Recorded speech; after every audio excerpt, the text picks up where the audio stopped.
Hello, it is Thursday, December the 9th, 2021. This is a meeting of Woodstock City Council. This meeting is being held electronically in accordance with Section 238, subsection 3.3 of the Municipal Act and Section 16.6.24 of the City of Woodstock Procedural Bylaw. This meeting is being live streamed to the city's YouTube channel, and a recording will be posted on the city's website following the meeting. The meeting will also be broadcast on Rogers TV. An agenda for the meeting can be found on the city's website at the Agendas, Meetings, and Minutes page. Councillors will be raising their hands in view of the webcam when moving a motion, requesting to speak, and when a vote is being taken. If a member of council is disconnected or having technical difficulties, we will take a recess in order to attempt to rectify the issue. If technical difficulties exist that prevent the meeting from continuing, the meeting will be adjourned and reconvened at a later time. If a councillor needs to leave the meeting at any time, they're requested to inform the clerk. And with that, I would ask all of City Council to turn on their webcams.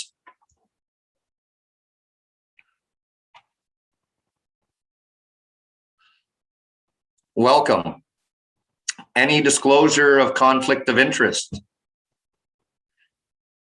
Councillor Accioni?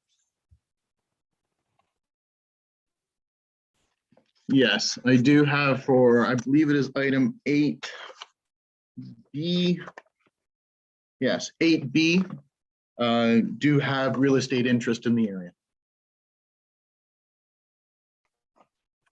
Thank you. Any 2110. Thank you. Thank you. Any further conflicts of interest? Seeing none. Any disclosure of new business? Matters arising from the minutes? Okay, then we have the minutes from our regular meeting as well as our special capital budget meeting. So the minutes of November 18th and November 23rd. Looking for a mover, Councillor Schattenberg, and a seconder, Councillor Accioni. Go ahead, Councillor Schattenberg. Yes, that the minutes of the regular meeting of Woodstock City Council held on November 18th, 2021, and the minutes of the capital budget meeting held on November 23rd, 2021 be adopted. Thank you. Any errors or omissions? Seeing none, you've heard the motion. All those in favor? And carries, unanimous. And next we have additions to the agenda. Looking for a mover on that, and we'll go with Councillor Schattenberg and a seconder, Councillor Talbot. Go ahead. Yeah, thanks. Additions to the agenda. There are a few here that the following items be added to the agenda. Delegation item 7B, Mark Burke for OP 21-15-8 and ZN 8-21-17, application for official plan amendment and zone change, additional residential units. Delegation item 7C, Michael Barton, OP 21-09-8 and ZN 8-21-11 for the application of an official amendment and zone change for Main Street. A delegation item 7D, Ann Hatt, B 21-72-8 and A 21-23-8 application for consent and minor variance for the address 280 Finkel Street. Delegation item 7E, Douglas Hancock, Maxworth Steel Inc., proposed repurchase of 406 Woodall Way. Department report H1, ratification of memorandum of settlement for QP Local 1146, the inside unit. Bylaw 9510-21, a bylaw to amend zoning bylaw number 8626-10 as amended, ZN 821-16 Winnett Street. And bylaw 895-11-21, a bylaw to amend zoning bylaw number 8626-10 as amended for ZN 8-21-05 from Mill Street. Thank you. Discussion? Seeing none, you've heard the motion for the additions. All those in favor? And carries, unanimous. And we have no presentations, but we do have several delegations, so we'll get right on with the delegations. So our first one, we have the Executive Director of SCORE EDC with an update for us. So welcome, Kim Earls. Thank you so much, Mayor Birch and members of council, for having me here this afternoon. As you mentioned, I'm just hoping to give you a partner update on the activities that we've been undertaking across the region for the past year and a half or so. So just as a quick reminder, SCORE has 3 strategic priorities, and that is infrastructure supporting economic development, human capital supporting economic development, and sector development with a focus on agriculture and food. And in the last year and a bit, our infrastructure portfolio has been heavily focused on transportation. We have been working for many years with the Ministry of Transportation, advocating for the need for a master transportation plan for Southwestern Ontario, and we were certainly pleased when they announced that. And as a direct result of that, one of SCORE board members, Mayor of Tillsonburg, Stephen Molnar, was appointed to that Mayor's Task Force, so that we have a direct line of communication into the formation of that master transportation plan. And then on the community transportation side, as I'm sure all of you are well aware, transportation has been sort of a barrier to some of our workforce related issues over the past 5 for sure plus years. And so SCORE undertook the development of and coordination of a community transportation network, and that is branded under the Southwest Community Transit Network. And really the basis of that network is so that all community network systems have a chance to align with their neighbors, opportunity for efficiencies in aligning routes, maybe in some joint purchasing, and learning from one another through expertise and experience. Along with the community transportation piece, we've also focused on short line rail, which runs a little south of you here in Woodstock, which is the Cayuga subdivision. And along that rail line, there are jobs, businesses which have about 800 jobs across the region, and those are largely in agriculture and manufacturing sectors. And the next slide goes into a project that we undertook over the past year, which was a little more detail about the community transit. The image on your left, you can see kind of high level the SCT members and where their routes go. And the project that we undertook was uploading those transit routing pieces onto job seeker websites. And for you here in Woodstock, that was on the local jobs hub site from the Workforce Planning Board. And so again, that was a project that was just undertaken in the past year. And on the human capital side, at the outset of the pandemic there, we already were in a bit of a labor force deficit across the region, and certainly that didn't help things. And so we really focused our efforts on capacity building in the agricultural workforce. Over the past year, we certainly provided input and a connection point for issues related to the seasonal agricultural worker program. And we supported Fanshawe College's agribusiness management program, which is offered in both the Simcoe and London campuses. And we had the opportunity to partner with Conestoga College in the creation of the agricultural equipment operator program. Further to that, we also collaborated with the Ontario Federation of Agriculture and several commodity organizations in the creation of some capacity building videos across that agricultural sector as well. And then specific to sector development, we again partnered with our great collaborative friends, the Ontario Federation of Agriculture, and did a promotional series called Always in Season. And as part of that series, we created 2 flip books. One is a celebration of all things agriculture and food across our region, and the other was aimed at young at heart audiences, in which we created a downloadable coloring book that celebrates agriculture again across our region.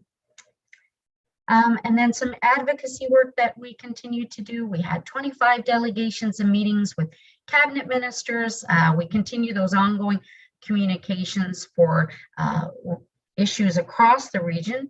And we had the opportunity to continue to collaborate with such organizations as the Elgin, Middlesex, Oxford Workforce Planning and Development Board. And additionally, this past year, we collaborated with the Western Ontario Wardens Caucus in providing some research and data dissemination for economic development professionals specifically. So those reports are available per municipality. And we were able to provide 12 letters of support to other organizations across the region, resulting in successful funding applications for their endeavors that align with our strategic plans. And then just a little bit about partnership. So again, the partnership of SCORE, it's a 5-county partnership. We have 28 municipalities within those 5 counties. And certainly the partnership does create immediate value throughout a year-to-year time frame, but more importantly than that is the cumulative value over time. We've been able to accomplish a lot as a 5-county region, and certainly we're very proud of all the work that we've done and all the direction that we've received from council members such as yourselves. We continue to be positively recognized as a region, and yet we have the ability to tackle projects and issues that are maybe larger than one community could undertake on their own, but individually and collectively, we're able to make some advancements in those issues. And again, that ability to attract and leverage funding on a regional level. And then finally, just a thought that sort of underpins all that the SCORE Board of Directors do in the direction that we take is we have accomplished a lot as a 5-county partnership, and we are view ourselves as good neighbors working together for the good of all. And that's my presentation for today. Thank you. Thank you very much. And I think it was one of the earlier items that you mentioned about the Southwest Ontario Transportation Master Plan, and definitely my colleague Mayor Molnar, your director there, he's done a marvelous job. I've been in attendance at a lot of those meetings. In fact, yesterday we were kind of double booked. We were actually it was originally planned to have a meeting to go over the final draft recommendations. Well, we would both be attending county council, but there were enough other members that had a conflict, so it's been rescheduled. So I'm sure he breathed a bit of a sigh of relief, because it's very important for not just our area here in Oxford County, but what you represent, all of the neighboring municipalities with the access so close to our neighbors to the south and the main corridor. So I know he's been representing SCORE very well as the county and the town of Tillsonburg. So now, any questions of council? Seeing none, thank you very much for your presentation and keep up the good work. Thank you.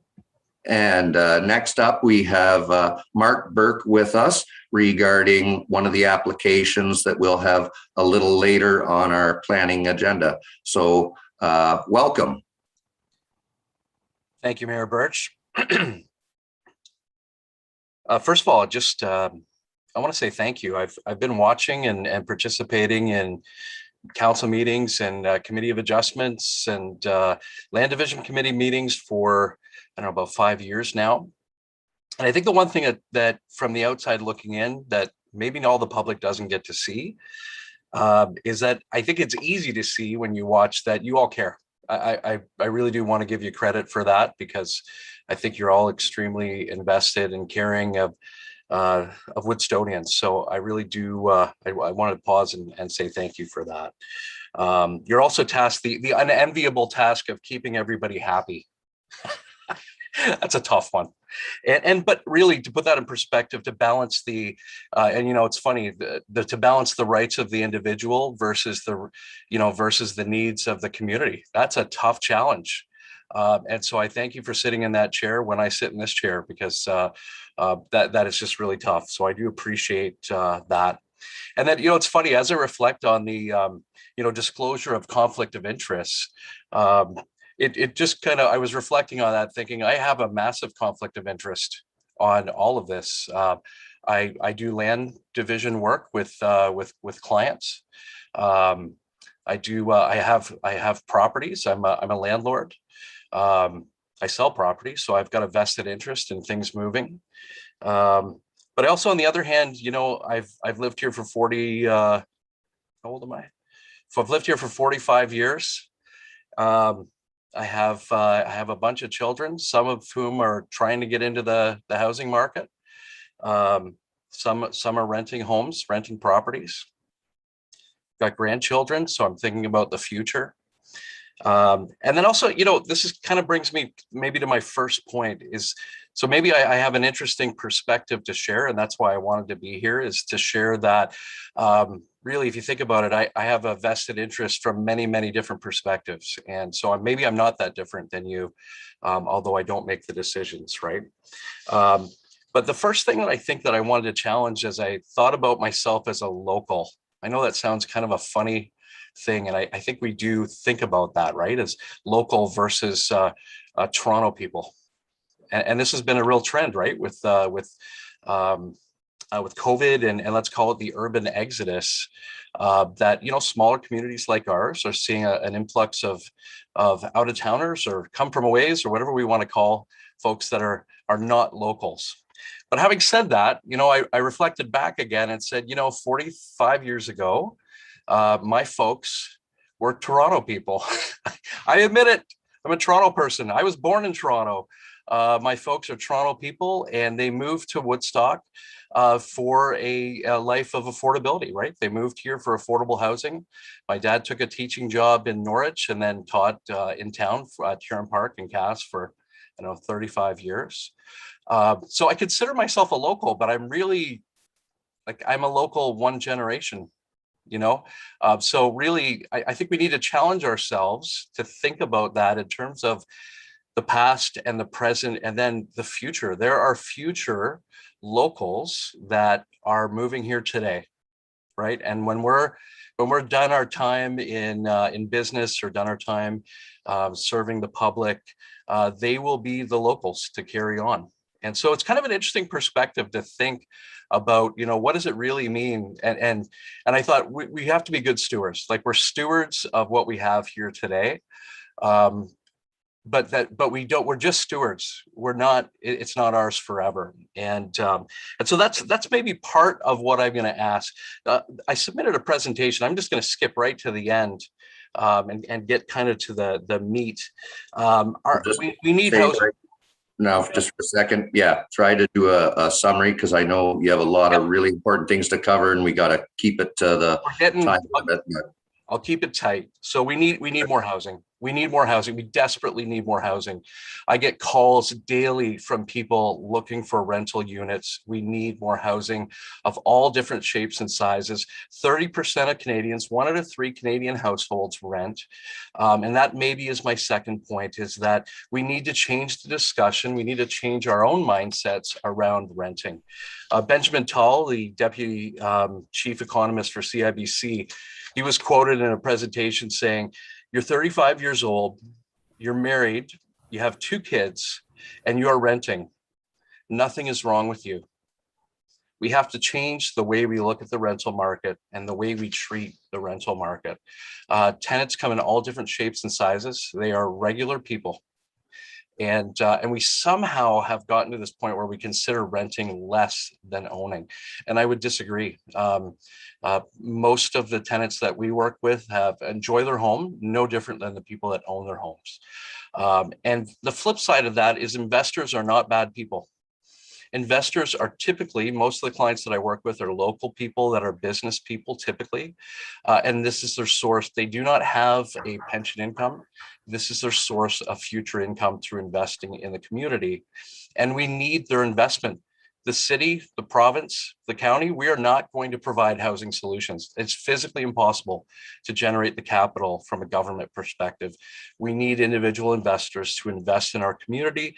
And we have investors that do want to invest in our community, and I think we need to be we need to look at them and welcome them and encourage them. It's really important.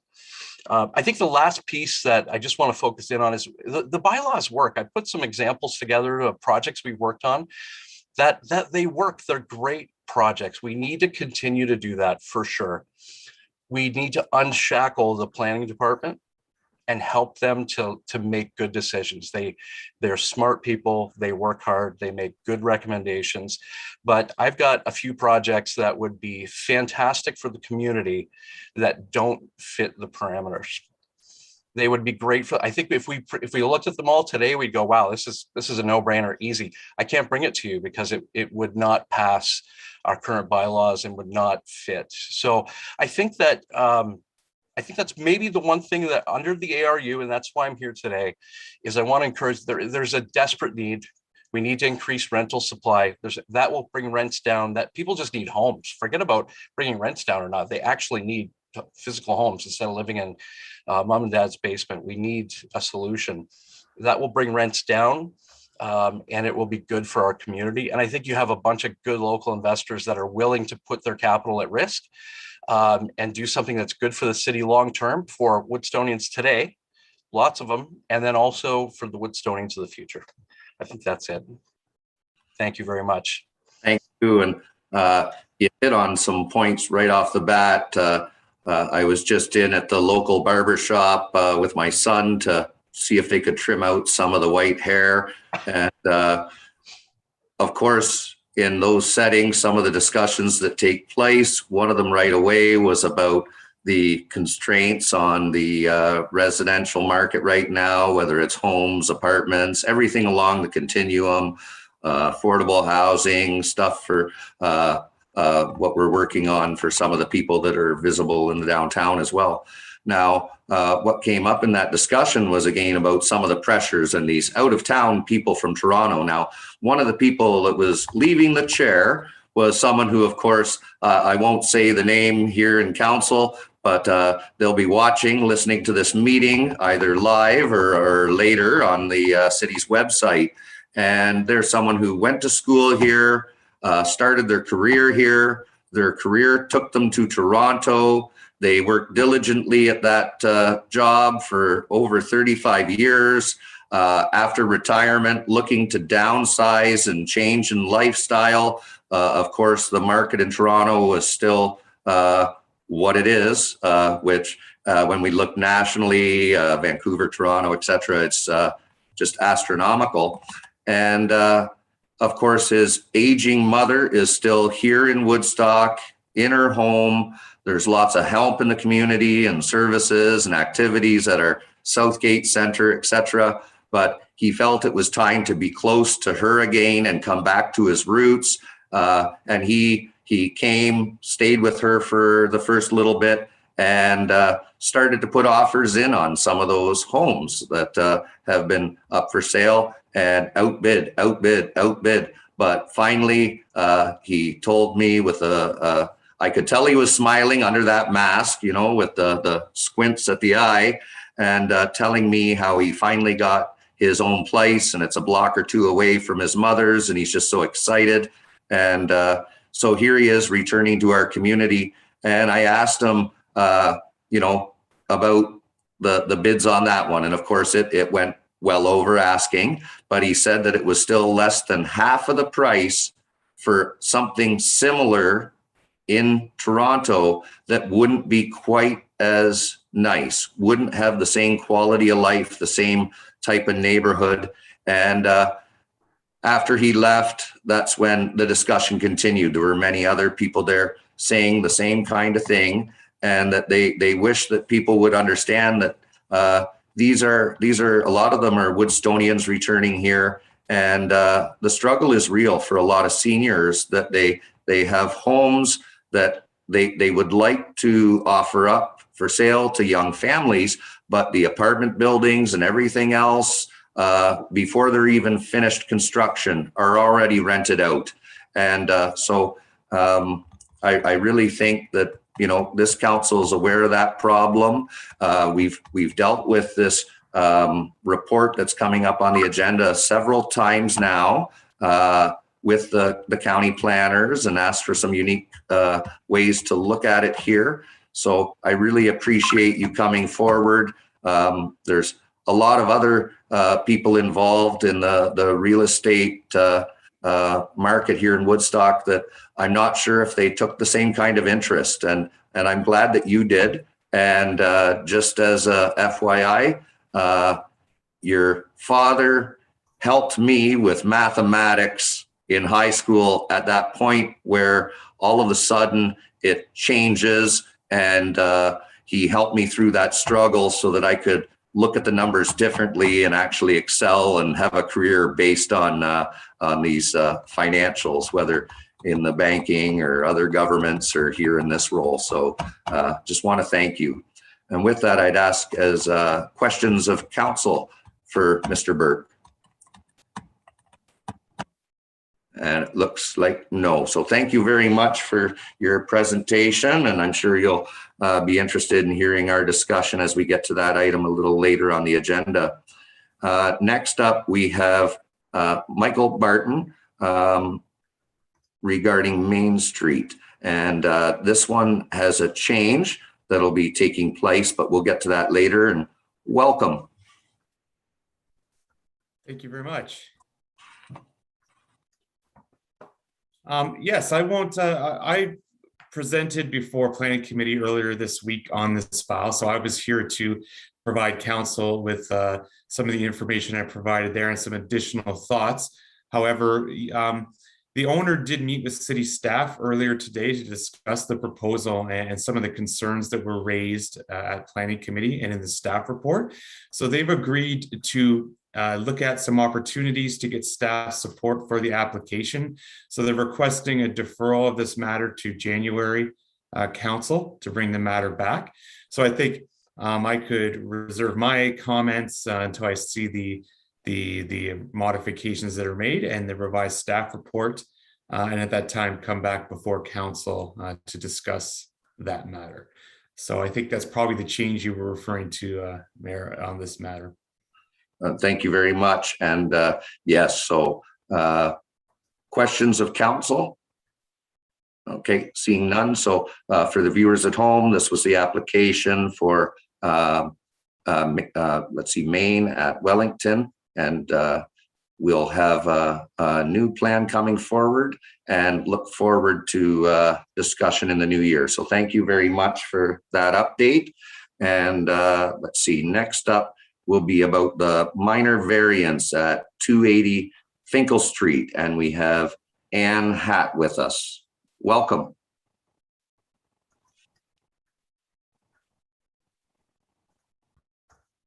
There we go. Hi there.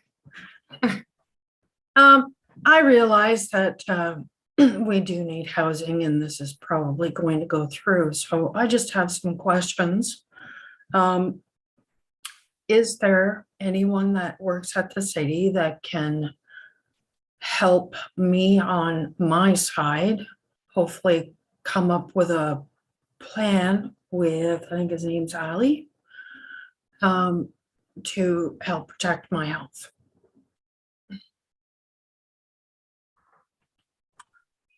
Thank you. Councillor Talbot. Thank you, Your Worship, through to Anne. We had a long discussion about this issue at the planning meeting on Monday evening, and Mr. Wallace was as helpful as he could be. Not everybody was attended the meeting, but Anne has issues, health issues, and is worried about the present place being torn down, or even the construction affecting her. And the one thing that did come up out of the meeting, other than the ministry being in charge of, say, if there is asbestos or something that needs to be removed, it's all pretty much legislated how it has to be taken out. But it was more of a case, and I think that the applicant was listening very closely. You do work, I know that you're presently off, Anne, but hoping to maybe coincide with when you're at work most of the time so that the issues won't be as detrimental to you. But I don't know, maybe there's someone else from the city staff. I mean, I think this is an issue that's probably not going to be dealt with at this meeting. Yes. But will be sent to staff. And as I said, Mr. Wallace is very aware of the issue as he was present at the meeting on Monday evening. Okay, so if I needed to contact someone, I would contact Mr. Wallace. You can continue, Councillor Talbot. Thank you, Your Worship. I would say that he would probably be your go-to person to start off with. And if Mr. Wallace couldn't or didn't have the answer for the issue, I'm sure that he would direct you to the person or the place that you needed to contact. Okay, thank you. Thank you. Further questions of council? Seeing none, thank you very much.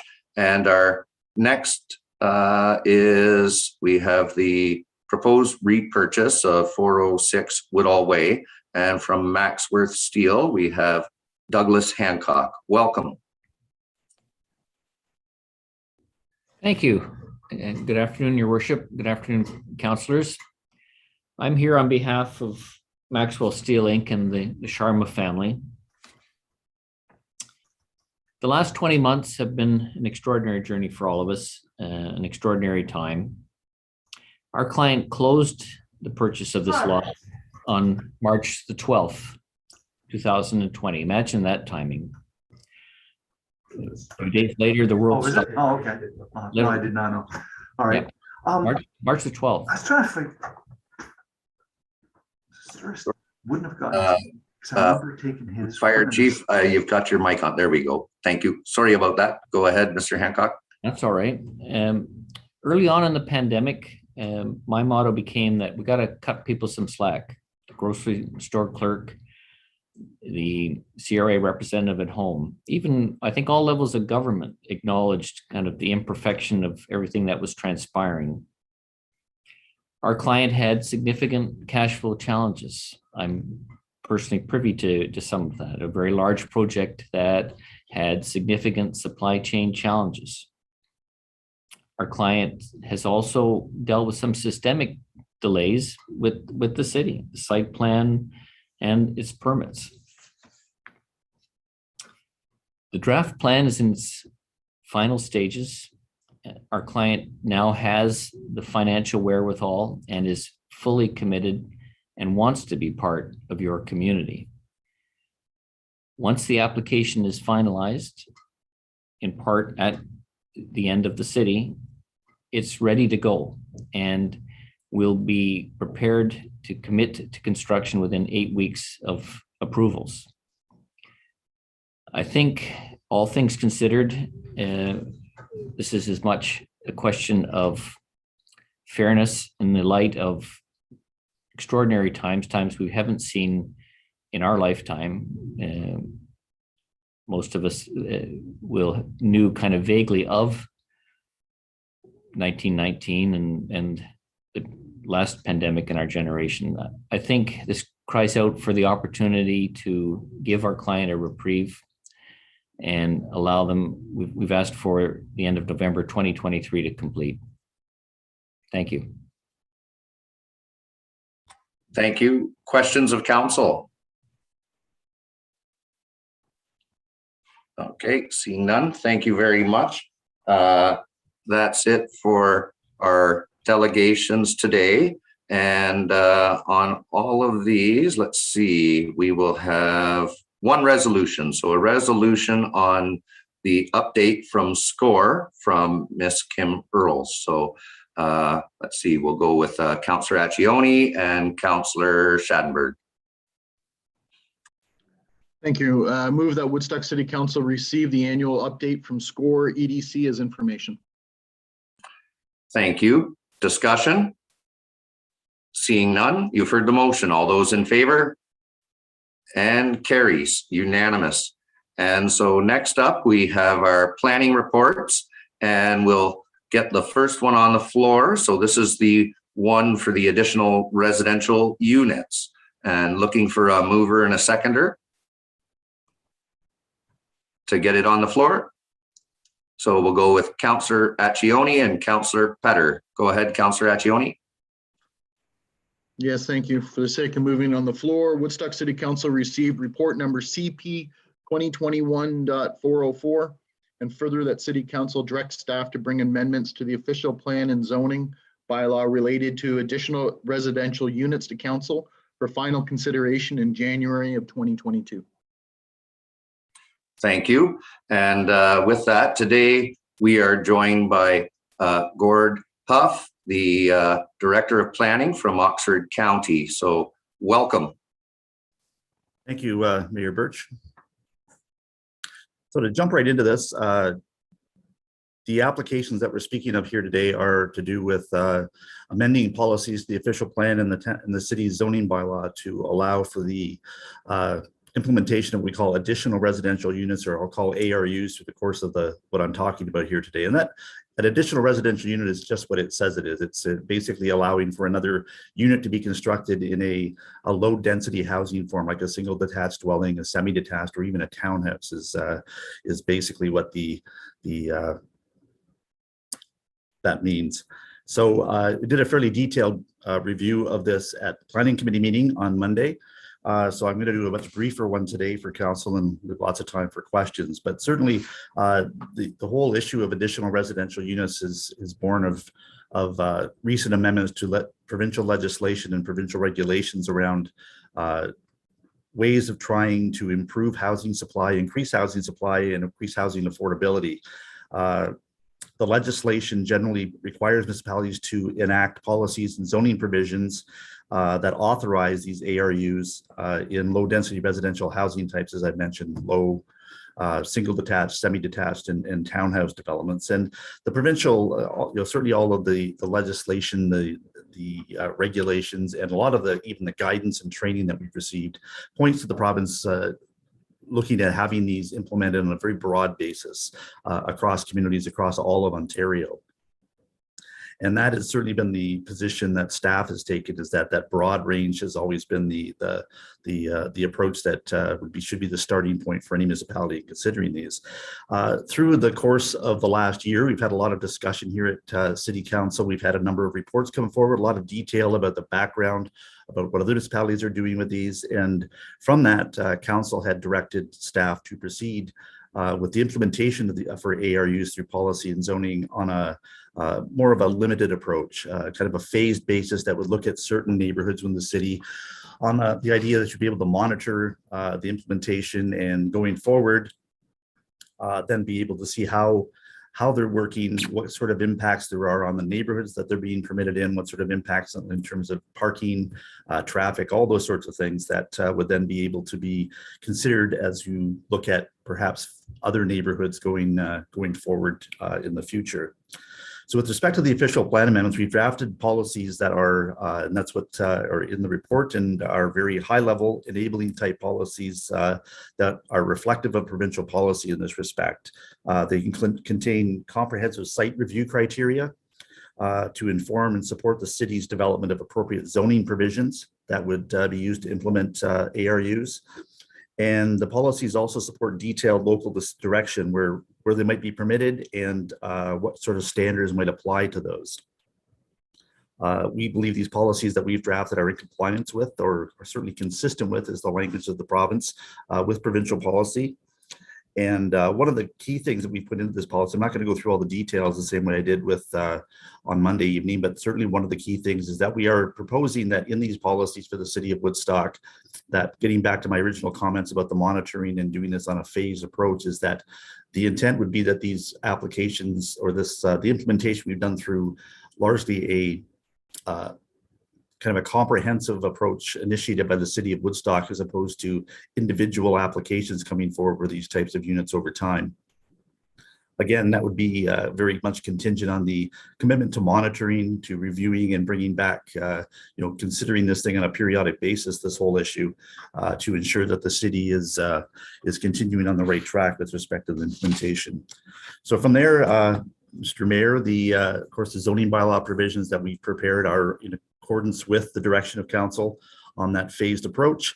Those provisions are very much in keeping with the policies that we've just talked about here. They do permit ARUs, but what the key thing here, though, is that the limitation, from a starting point, there had been some discussion about looking at neighborhoods across the city, looking at ways of applying that kind of neighborhood characteristic, maybe density provisions. But we felt that from an initial perspective, It was hard because if the goal is initially to try to look at implementing these in areas where multi-unit residential development has historically been permitted in the city, and that's areas that are largely around the core of the city, certainly areas out to the northwest of the city that have more what we for people at home, and the zoning is an R2 zone, which permits not just single detached dwellings, but also semi-detached dwellings, duplex dwellings, and currently converted dwellings that allow 2 units. That looking beyond that into trying to differentiate the neighborhoods that are largely developed and historically been subject to just single detached dwellings, very difficult from one to the other.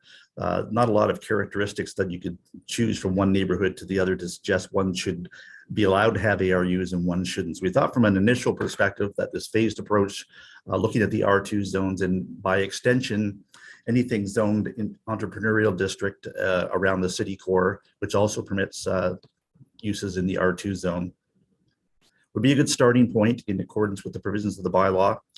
And again, we believe that a commitment to constantly, or not constantly, but at least routinely monitoring and reviewing these provisions going forward will be, if we do that, that this is an approach that may not follow the broad approach that perhaps the province has suggested in their advice to us, but I think it's a good step in the right direction. And again, as long as we continue to monitor and review, that opportunity remains to exist, and I think we'd be comfortable recommending this to council. But having said that, we're not actually asking you to make a decision about these today, because this is part of the public process.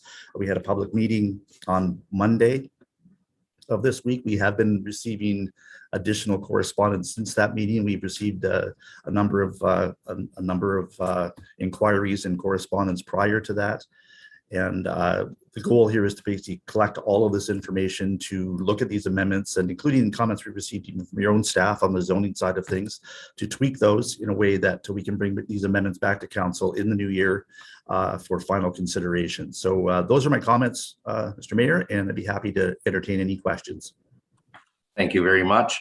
And quite an extensive report. And of course, all of the previous reports that build up to it are all available on the city website as part of this agenda. Questions of council? And we'll start with Councillor Talbot. Thank you, Your Worship. Through to Mr. Huff. I just want to reiterate that this phased in approach, or this how we're going about it, is not necessarily how it's being done in Ontario. Is that correct?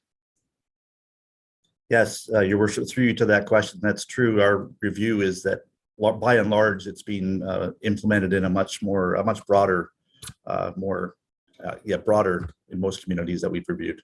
Yes. Right. And going forward, so in 2 years, when we look at that, it doesn't necessarily mean we're going to change the plan that we will be putting into place. Is that correct? That's correct. These policies are, the idea being that monitoring, again, Your Worship, through you to the question, it's the idea that the monitoring would be the city's discretion. I mean, we are simply recommending that going forward, that the monitoring should be part of the policy consideration at this time. So by doing this phased in approach, we'll have an idea of where things might be going, correct? Yeah, as I said earlier, again, Your Worship, that the goal would be to see how, by doing this in areas that you're not going to have that impact on those areas that have historically been subject to or been developed largely for single detached dwellings, that in areas that have historically had more of a multi-unit residential type of flavor to it, for lack of a better word, that you'll see how by implementing these, are there impacts on traffic, other things that we maybe haven't contemplated yet. But that's what the monitoring would be intended to accommodate. Yes. Thank you. Thank you. Councillor Accioni. Thank you, Your Worship. Through to Mr. Huff. Thank you again for such a detailed report. And again, we spoke at length on Monday at the meeting. Again, overwhelming amount of people reaching out this week and talking about this. It definitely seems like a very hot topic. I'll be clear. I think we should be doing it right across the board in R1 like everybody else, every other municipality and everybody. My fear, and if you can give me an idea of costs, or maybe this through to Mr. Creary, if somebody is applying in an R1 area and takes it to tribunal, if assuming they lose, of course, within here, it gets turned down, then they take it to a tribunal. What are the odds of us winning at a tribunal of our decisions? Could you answer that fairly? That makes sense? I'll give it a shot, your worship. Just from a, I'm not going to speak to the cost because I really don't know. I haven't been involved in these hearings to know what the cost might be. But certainly, tribunal hearings are always difficult to peg. I mean, the policies that we've crafted are intended to allow the municipality to consider these on more of a comprehensive basis rather than dealing them one-off.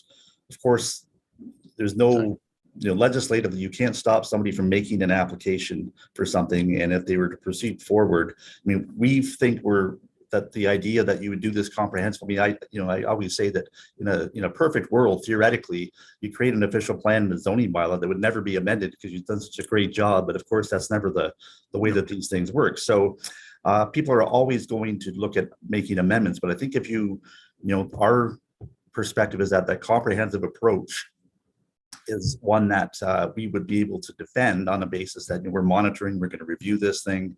And but I can't promise you that that's what the tribunal is going to accept. And then what happens after a tribunal decision, they're not intended to be precedent setting. That's what they tell us repeatedly, but certainly they are part of the trend, the discussion going forward. So I don't know if that's answered your question, but that's about the best I can give you in terms of certainty about what happens at a tribunal hearing. Well, if I may continue through the chair to Mr. Creary, we've had a couple recently turned over at tribunal.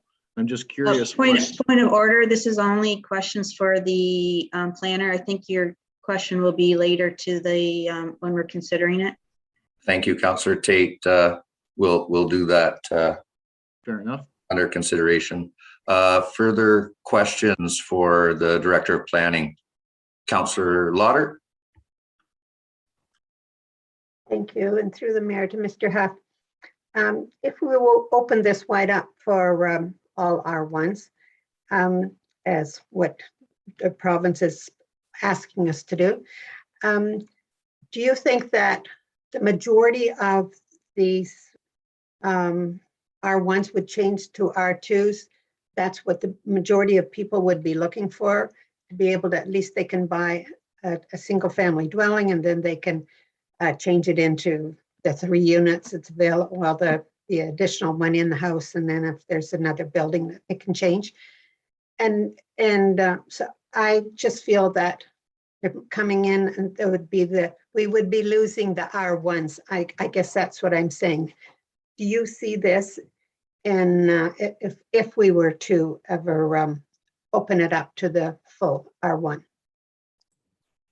Your worship, through to those questions, I guess it's very difficult to know how much demand there might be for it. Certainly, we've heard from people who are interested in doing this, but how many people would actually, I don't think you'd see every single dwelling in every single R1 zone become an additional residential unit candidate. But I would also suggest that one of the things that I think you're trying to do with this phased-in approach is to acknowledge the fact that with additional units, even if they're accessory, because the way we've structured the zoning at this point is that they're intended to be accessory. So they're smaller units, not intended to be a full-size unit that would accommodate like a duplex dwelling. You'd have 2 units the same size. You want something smaller to try to lessen the impacts. But the concern, I believe, that the city has had through the course of all these discussions is, what happens to the neighborhood? How destabilizing is it? What sort of things happen with respect to parking and traffic and all of those kind of issues that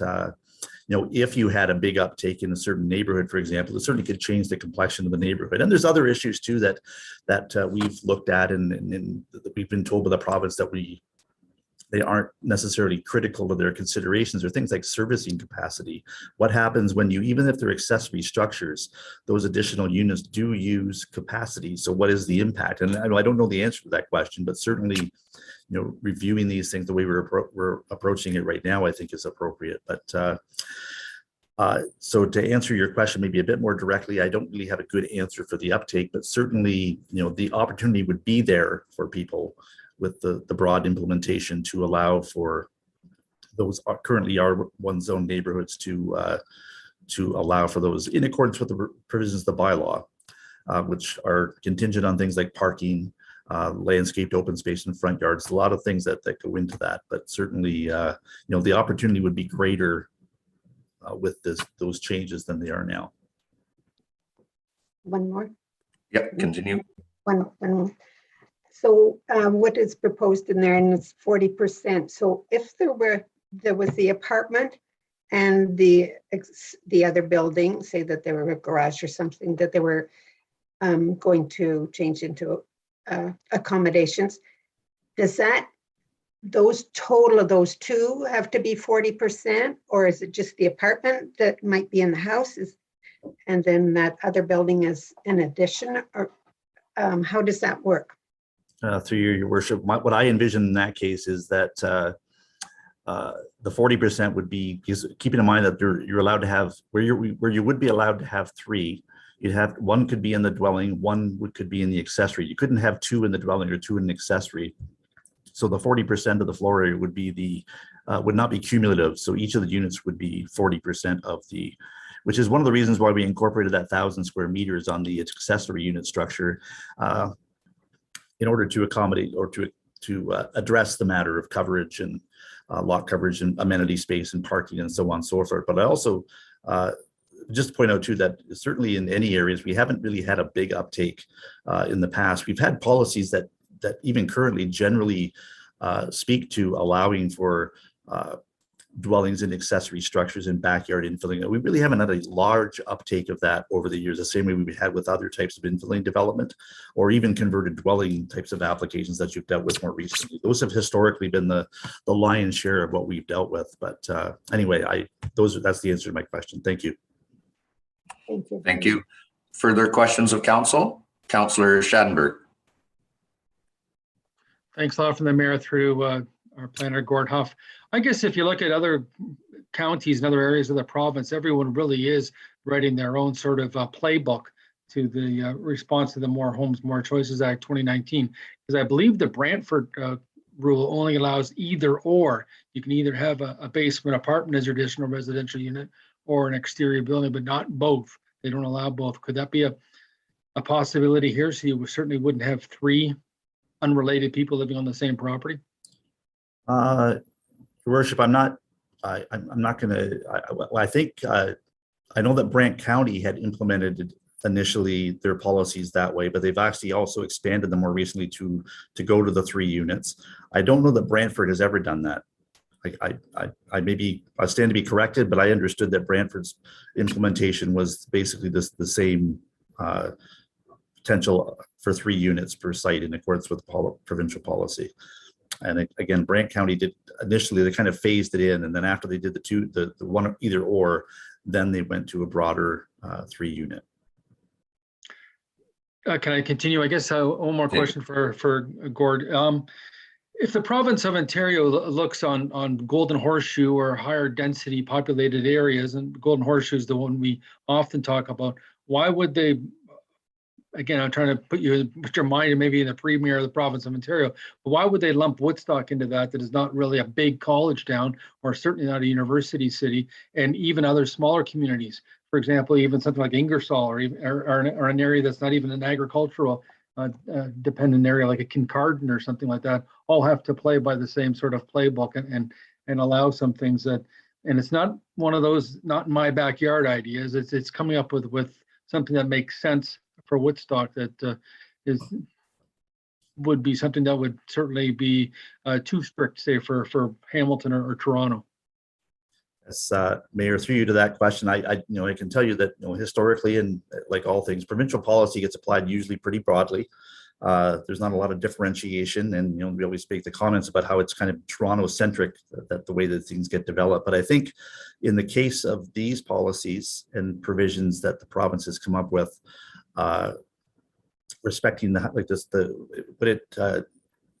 the More Homes, More Choices Act, which was Bill 108. there was a lot of literature around, a lot of material that came out with that. And I think it was largely reflective of the idea that the housing issue in Ontario is not just in the GTA. There's housing issues, we talked about them here today, are everywhere. So certainly I think there's a reason to believe that applying those policies across the entire province, I mean, there's certainly some latitude to recognize different situations, but I think the broad stroke on this one is a bit more on target than a lot of things the province has done in the past, simply because of the housing issues that we're facing across the whole of the province at this time. Thank you. Councillor Accioni. Thank you, Your Worship. Through to Mr. Huff again. I'm just curious, the way this is presented now, do you see this helping our housing crisis here in the city of Woodstock, our vacancy rates at all? Your Worship, through to that, I mean, certainly the R2 zones already permit 2 dwelling houses, except they're permitted in accordance with the zoning provisions. So if you look at a converted dwelling or a duplex dwelling or a semi-detached dwelling, those provisions require usually an 18-meter frontage, 540 square meters of lot area. So what we're envisioning here is the provisions of the R2 zone would apply to allow that unit. So if you had a lot that was in an R2 zone that was, say, 10 meters, and you can meet the requirements of the bylaw for parking, it should broaden out the opportunities in that area for people to be able to establish them. So I would say yes. Hopefully that will be the case, that people can look at a property and say, okay, I couldn't have done a 2-unit dwelling on this previously, but now I can put this accessory structure in my house, provide additional housing, whether it's for a family member or it's a rent or whatever it might be. But the opportunity should be there through that, and hopefully enough that we can monitor it over a period of time to see how what the implications are for that development. Yeah. I'll commend what the county's been doing, as well as the city, with getting in many apartment buildings and everything else up so far. So I certainly hope this helps in some form, for sure. Thank you. Thank you. Further questions of council? Okay, thank you very much. And I think we've got our CAO, David Creary's here. You probably heard the question earlier from Councillor Accioni regarding some of our recent experiences and costs, and slightly different issue, but if you could maybe speak to that. And if you need Councillor Accioni to repeat the question, we can do that. No? Okay. Your Worship, through to Councillor Accioni, the cost of Ontario Land Tribunal appeal really depends on the number of witnesses that are brought to the tribunal. And it can range, I think, the low end is probably in the $10,000 to $15,000 price range for legal and planning. And it can range up to $20,000 to $25,000 for one that requires more time because of the number of witnesses. Thank you. Councillor Accioni. Thank you. Thank you, Mr. Curry, for the answers. Just with respect to that going, would we have to hire outside help with the county, even though they're supporting what seems to be the trend here, but they've been very clear that they would recommend going fairly broadly. So does that mean we would still have to hire outside representation for planners if and when this goes to tribunal for added costs? Your Worship, through to Councillor Accioni, yes, whenever council's decision and direction is not in line with the county planning recommendation, it requires the city to retain a planner who can provide a planning opinion in support of council's decision. Anytime we go to appeal where the county planner's opinion is consistent with council's decision, we do not need to seek out that other opinion. But to go to any Ontario Land Tribunal appeal without professional planning opinion is without merit. There's no need to. You really do need to have that. Okay, well, thank you very much. Thank you. Further questions for the CAO? Seeing none. So we have the motion on the floor right now. I'll call the vote on that. Councillor Tate? Sorry, I didn't have any questions for the CAO, but since we're now under considering the motion, I have a couple comments. Okay. I just want to comment that the direction we're going, I think, is the best for our taxpayers and the citizens of Woodstock. I will state this again, as I've always had. I think is very important we protect the property that our taxpayers have bought. They bought in R1, they pay taxes on R1, and I will defend that right till the very end. Sometimes we lose, sometimes we don't lose. But I think it's very important that we protect those people that elected us in. And I think it is a false notion that turning these into R2 lowers the price of anything. It actually increases the price of real estate because demand is higher. And the comment about lower rent, the person that buys these properties are buying them for investment. They buy them to make money. They do not buy them to have subsidized rent, because otherwise they wouldn't be able to pay their mortgage. So it doesn't lower the rent for anybody. It probably increases it because of the demand. And a lot of these developers that are the investors we have coming in are from out of town. They don't live here, they don't work here, and they don't live among us, and they don't understand our community. But I say this, and I'll say it right till the end, I'm going to defend the taxpayer on this, and I do not agree with this R2 all over this city. Thanks. Thank you. Further discussion? Okay. Councillor Accioni? Thank you, Your Worship. Again, I've been open. I am opposed to the way this is right now, only for the sense of I think it has to be more broad. I think we are responsible as council members to the city of Woodstock taxpayers, and my fear of everything, every single time we're going to lose and spend $10,000 to $30,000 to fight something we know we can't win, I don't agree with. I'll disagree with Councillor Tate in a sense with, I think if there is more apartments brought online and quickly, supply and demand will simply make rents go lower. Will we see that right away? Probably not, but whenever you have a lot more supply, prices always come down. With somebody with teenage daughters, daughter already looking at buying a house, if they have the opportunity to buy a house at $600,000-$700,000 these days, and there might be an opportunity to have a rental income to help them qualify these days, forget just paying for it, but qualifying for these mortgages, to have a rental income to help them, I think is an asset. Though I certainly respect to anybody's property in R1, I just think there should be some kind of process put in place where it is looked on individual basis, where as a council or some kind of committee, maybe make some kind of decision if it's in going with the neighborhood or not. I just don't think we should be going right against the province the way we are, knowing we're going to lose. So just my 2 cents. Thank you. Thank you. Further discussion? Seeing none, you've heard the motion. All those in favor? And carries unanimous. And let's see, so our next one on the planning agenda is the item for Brant Street. So 525 Brant Street for the Woodstock General Hospital. We'll go with Councillor Petter and Councillor Lauder. Go ahead, Councillor Petter.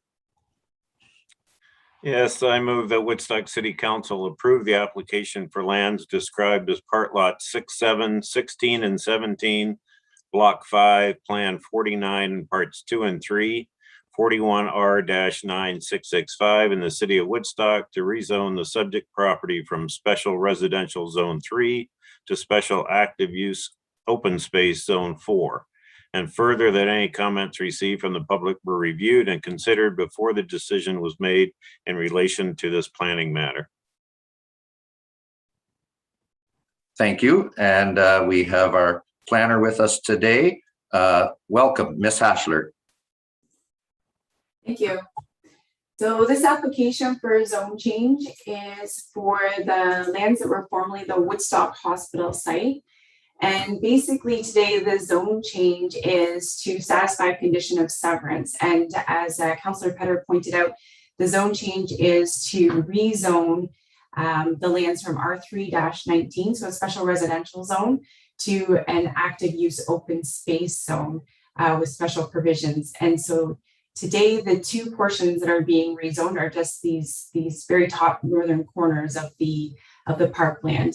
The parkland, just for council's information, is currently in the ownership of the larger parcel, but will be transferred to the city at some point in time for future park use. And so that open space zone just reflects the future use of the subject lands.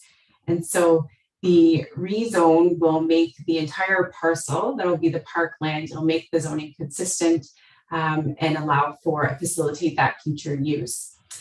Council will have been quite familiar with this property and the proposals on the lands. There's been several severances and multiple zone changes over the years. And we are getting very close to seeing these lands developed and the parkland being transferred. And so this is just one more step in the process. And so staff are satisfied that the zone change is consistent with the official plan policies, the underlying designation. Staff have no concerns with this zone change. And as I indicated, it's just simply to satisfy a condition of the severance that was recently approved by the Land Division Committee. So in light of that, we recommend that this application be approved by council. Thank you. Questions of council?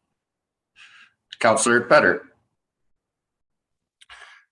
Through the mayor to Andrea. Andrea, I'm sure the information is probably buried in this somewhere, but I can't find it. Do you happen to know what the total park area will be when it's all said and done? I think the public might be interested in that. Through the mayor to Councillor Piddok's question, the overall size of the park parcel will be 1.01 acres. Very good. Thanks. Thank you. Further questions of council? Seeing none, you've heard the motion. All those in favor? And carries. And our next one on the agenda, we have the application for this one is the Main Street that we'll have the deferral on. So Councillor Lauder and a seconder on that one, Councillor Tate. Thank you. I'll move that Woodstock City Council defer the application to amend the county official plan file number OP 12-09-8 and the zone change application file NOZN 8-21-11 submitted by 2653009 Ontario Inc. for lands legally described as part lots 2 to 5, block 12, plan 34 in the city of Woodstock, as the applicant has requested a deferral in order to modify the development proposal. Thank you. And I think we'll save Ms. Hassler on giving information on this one till we have the new application back. Discussion from council? Seeing none, you've heard the motion. All those in favor? And carries, unanimous. And our next one up is the application for 261 Piddok Park Road for zone change. Let's see, we'll go with a mover and a seconder on this one. Mover will be Councillor Piddok, seconder Councillor Tate. Yes, I move that Woodstock City Council approve the application for lands described as Part Lot 5, Concession 13, East Zora in the city of Woodstock to rezone the subject property from Special Residential Zone 1 to Special Residential Zone 3 to facilitate a townhouse development consisting of 18 units, including an increased minimum visitor parking requirement of 8 spaces. And further, that any comments received from the public were reviewed and considered before the decision was made in relation to this planning matter. Thank you. Ms. Hassler, welcome back. Thank you. So this application for zone change was before council at the October 21st meeting. And the applicant was proposing to rezone the subject lands from a special R1-13 zone to a special residential zone, R3 zone. And that was to facilitate 18 horizontally attached townhouses. So here's a look at the proposal. And so council had discussed the application and had indicated that there were concerns relating to parking and then potential traffic issues that could be related to a lack of parking. So the applicant at the time was proposing the minimum required amount of parking spaces, and council had asked the applicant to go back and potentially add more parking spaces. Upon council's request, the applicant has since provided an additional 5 parking spaces to the property. And so that's 5 visitor parking spaces that are in addition to what the minimum requirements are. Staff were supportive of the application when we brought it to council back in October. We feel that it's a good use of an underutilized site. It's in keeping with the official plan policies and the underlying designation. And we feel that there were some site-specific provisions that were required for the property, and they were just simply relating to reducing the front yard setback. And we didn't feel that that would have a negative impact on sightlines or traffic in the area. And so based on our review and the fact that staff were supportive of this application, we feel that this application should be approved. Thank you. Questions of council? Councillor Talbot? Thank you, Your Worship. It's not actually a question, it's more of a comment. This application has come before us twice at a planning meetings, and so they did make some changes in that, but it's more for our engineering staff, and is that one of the biggest complaints about this proposal going through is the road that it's attached to. There's no sidewalks. It needs to be upgraded. So that maybe is something that engineering can put on the list in our capital budget so that we can deal with it, so that there's sidewalks, make it a safer area, as there's been so much development up there. Thank you. Questions of council? Further discussion? Seeing none, you've heard the motion. All those in favor? And carries unanimous. And let's see our next one, and this is our final planning application. So this is for 280 Finkel Street, and we'll go with Councillor Tate and Councillor Schadenberg.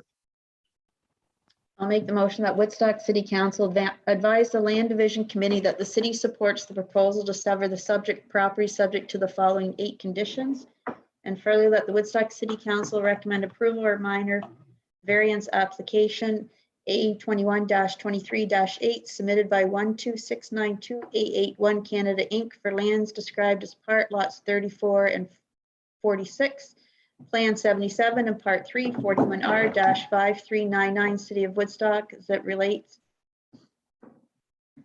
to relief from Section 6.2, Table 6.2, zone provisions to reduce the minimum lot frontage for the severed and retained lots resulting from consent file B21-728 from 12 meters to 11.5 meters. Thank you. Welcome back, Ms. Hassler. Thank you. So the final application before council today is an application for a severance and a minor variance, and the applicant is proposing to sever a lot for a single detached dwelling and retain a lot where a single detached dwelling will also be constructed. The applicant has also requested relief from, as Councillor Tate pointed out, from the minimum lot frontage from 12 meters to 11.5 meters. And staff were supportive of that reduction. We feel that it is a minor deviation from the requirements of the zoning bylaw.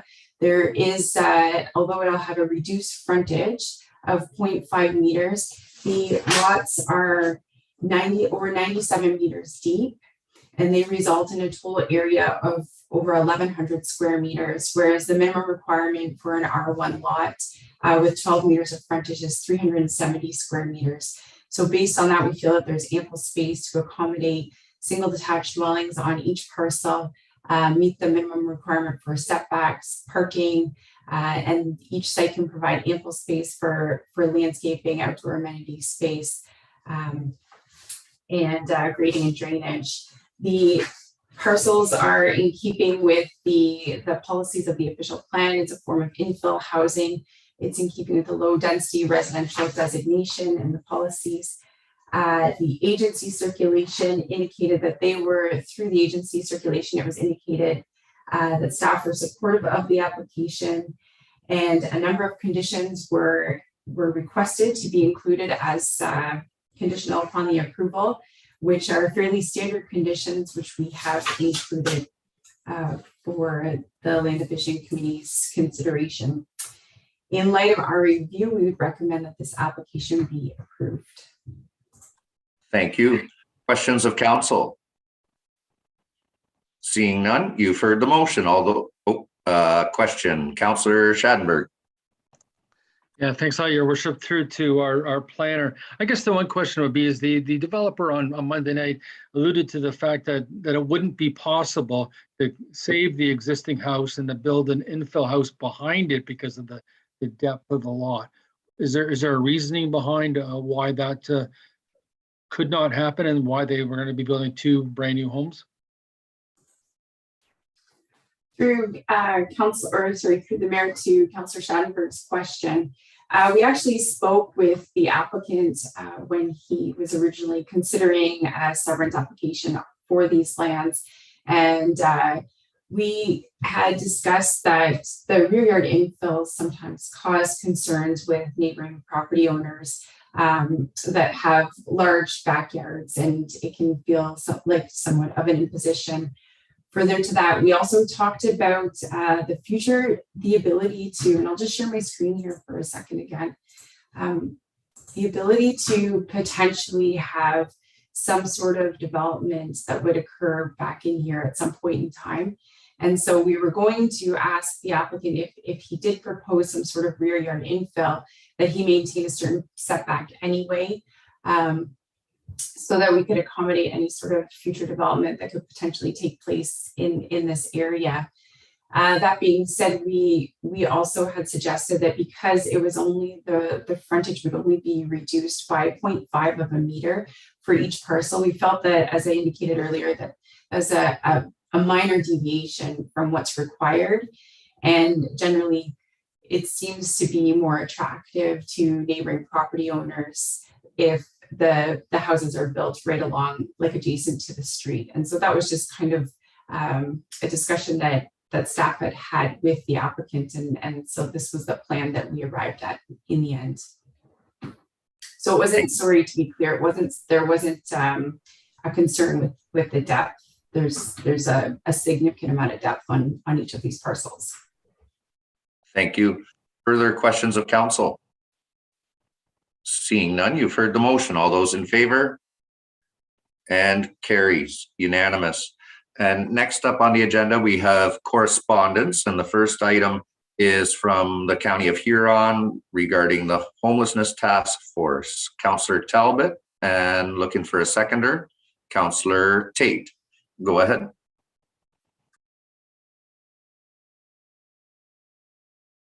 Your mic, you might have double clicked, Councillor. I have two screens up. It was the wrong mouse. I'll move that Woodstock City Council support the resolution from the County of Huron requesting the provincial and federal governments to identify homelessness as a provincial and national crisis, and to provide further financial support for housing, homelessness programs, and mental health and addiction services. And further, that this resolution be circulated to the County of Huron, the Honourable Doug Ford, Premier of Ontario, the Honourable Justin Trudeau, Prime Minister of Canada, and the Honourable Ernie Hardeman, Oxford MPP, and the Honourable Dave McKenzie, Oxford MP. Thank you. Discussion? Councillor Talbot? Thank you, Worship. This is very similar to, excuse me, the one that Councillor Lauder had brought forward and circulated. I think that the more that we can support if there's ones that are similar and dealing with the same issues, we need to do it. And maybe both the federal and the provincial governments will get the hint. Thank you. And I know that the county will be following this, but I'm just wondering if council would like to have a friendly amendment on this to add Oxford County onto the list as well. And I see some heads nodding, so that's agreeable with the mover and the seconder, our city and county councillors who have been working very hard on this issue. So is everyone okay with that motion, having Oxford County added? And I see other heads nodding, so we don't need to repeat the motion then. So you've heard the motion. All those in favor? And carries unanimous. And the next one that we have up is the request regarding the MPAC assessment postponement. Councillor Schadenberg, I'm looking for a seconder on that one. We'll go with Councillor Accioni. Thank you. Yeah, thanks a lot. The Woodstock City Council support resolution number 21-247 from the municipality of Matisse-Valcote, requesting that the Government of Ontario direct MPAC to proceed with a province-wide assessment update, and further this resolution be circulated to the municipality of Matisse-Valcote and the Honourable Doug Ford, Premier of Ontario, and the Honourable Ernie Hardeman, Oxford MPP. Thank you. Discussion?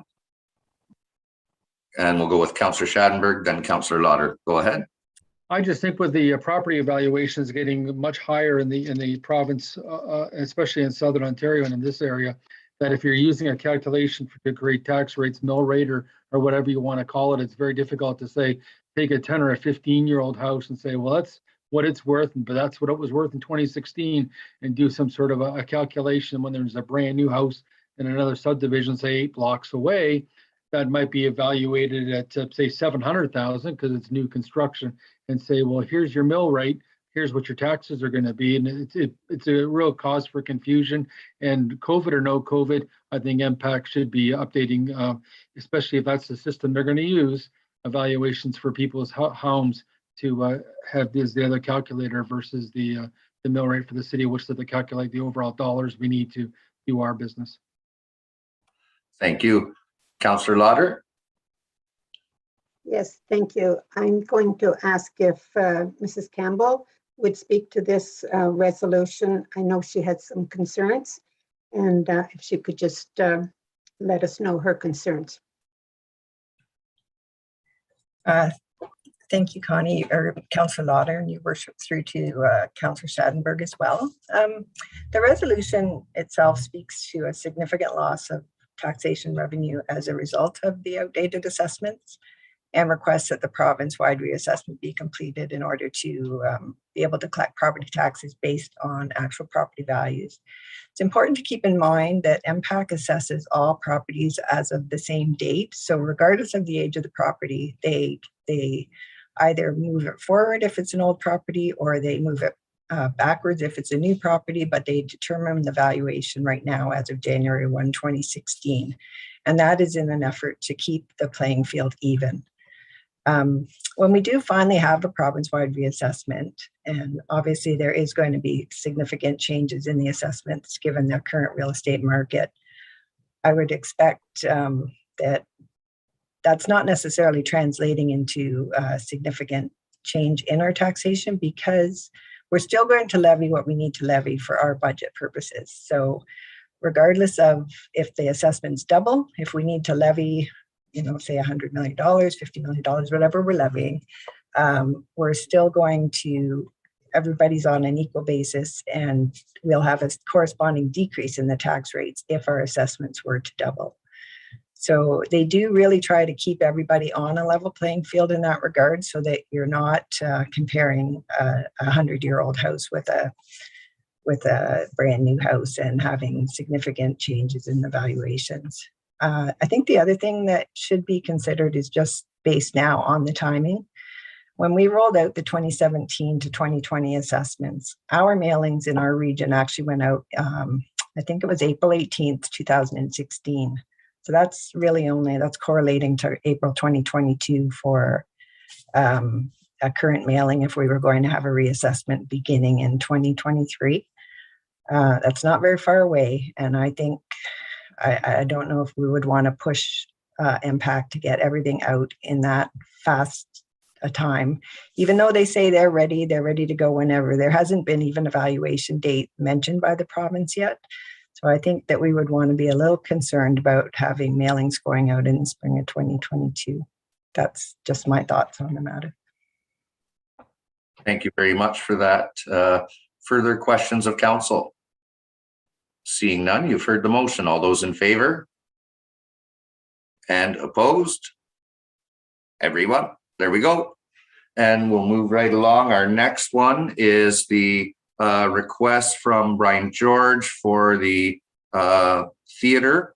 And this is at the Market Center. And we'll go with Councillor Lauder, and a seconder on that one will be Councillor Tate. Thank you. Thank you. I move that Woodstock City Council supports Theatre Woodstock's return to the Market Center building effective March the 1st, 2022. Thank you. Discussion?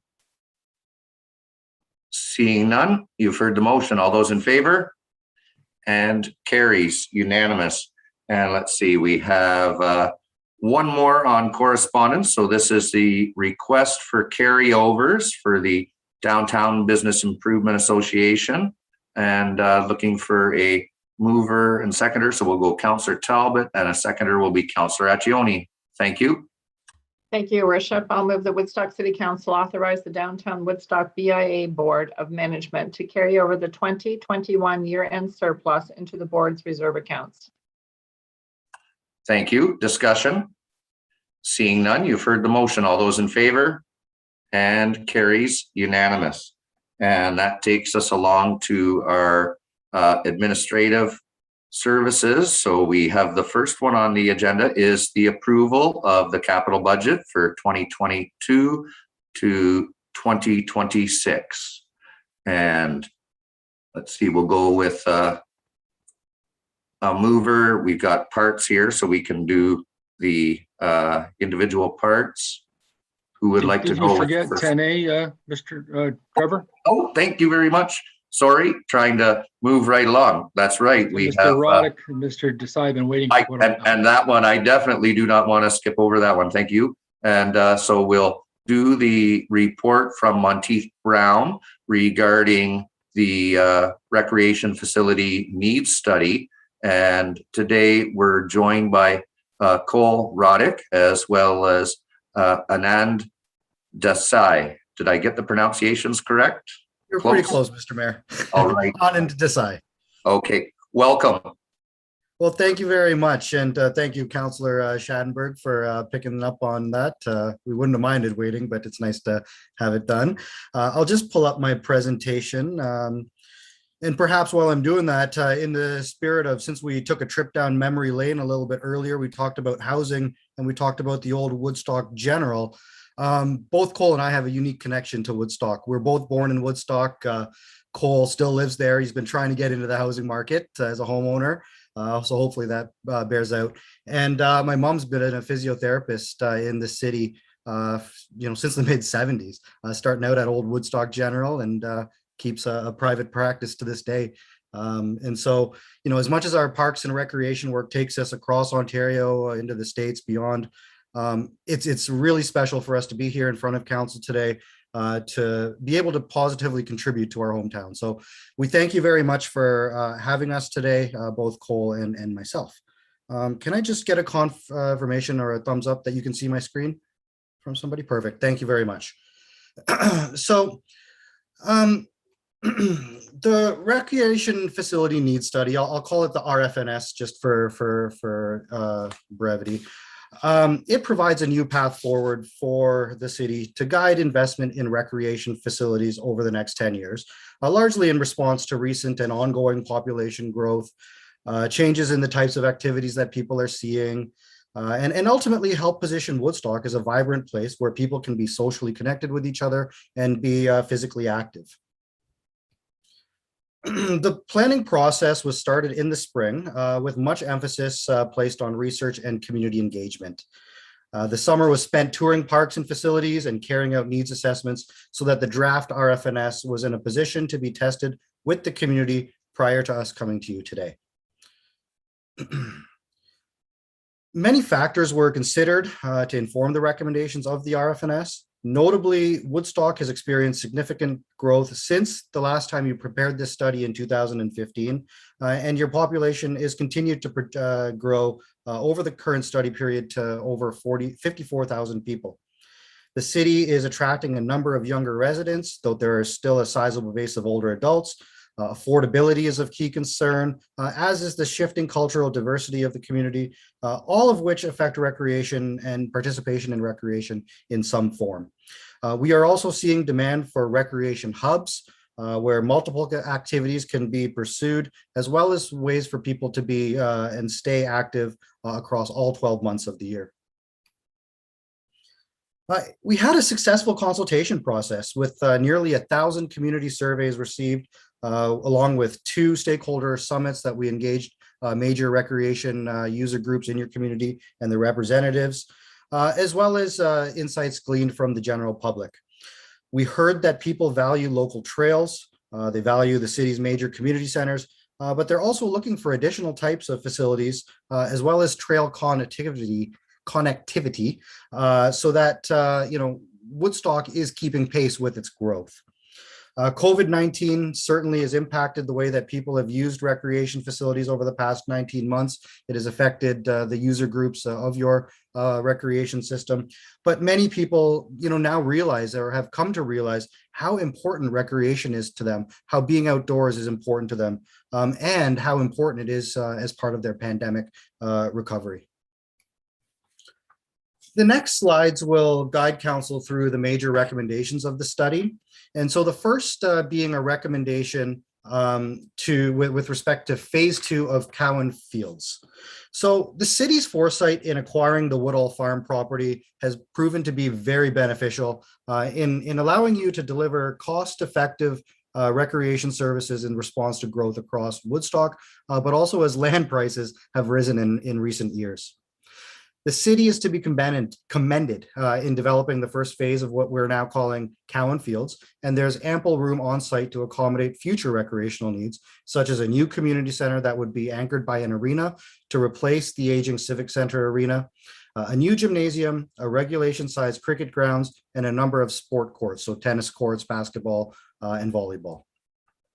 This will create a strong recreational hub in the east end of Woodstock, while helping to attract economic spin-offs from sport tourism and ultimately continuing to reinforce that strong quality of life that you as council and city staff are striving to provide. There is also a compelling case to ensure that aquatic services keep pace with the growth and provide a modern experience that will serve future generations of residents and visitors. A new outdoor pool is recommended at Southside Aquatic Center, which will not only replace aging aquatic infrastructure in the city, but also position Woodstock to increase its indoor swimming capacity through new change rooms and potentially designing it in a way that it could be enclosed in the future should there be a need to do so. Trail development and connectivity was expressed as a high priority through consultations, and the city should focus on expanding the existing trail network through a number of strategic initiatives. As can be seen in the map, a citywide trail loop is proposed, which will support recreational and day-to-day forms of active transportation, with more localized connections proposed in certain areas, such as around Piddok Conservation Area, Southside Park, and future residential areas.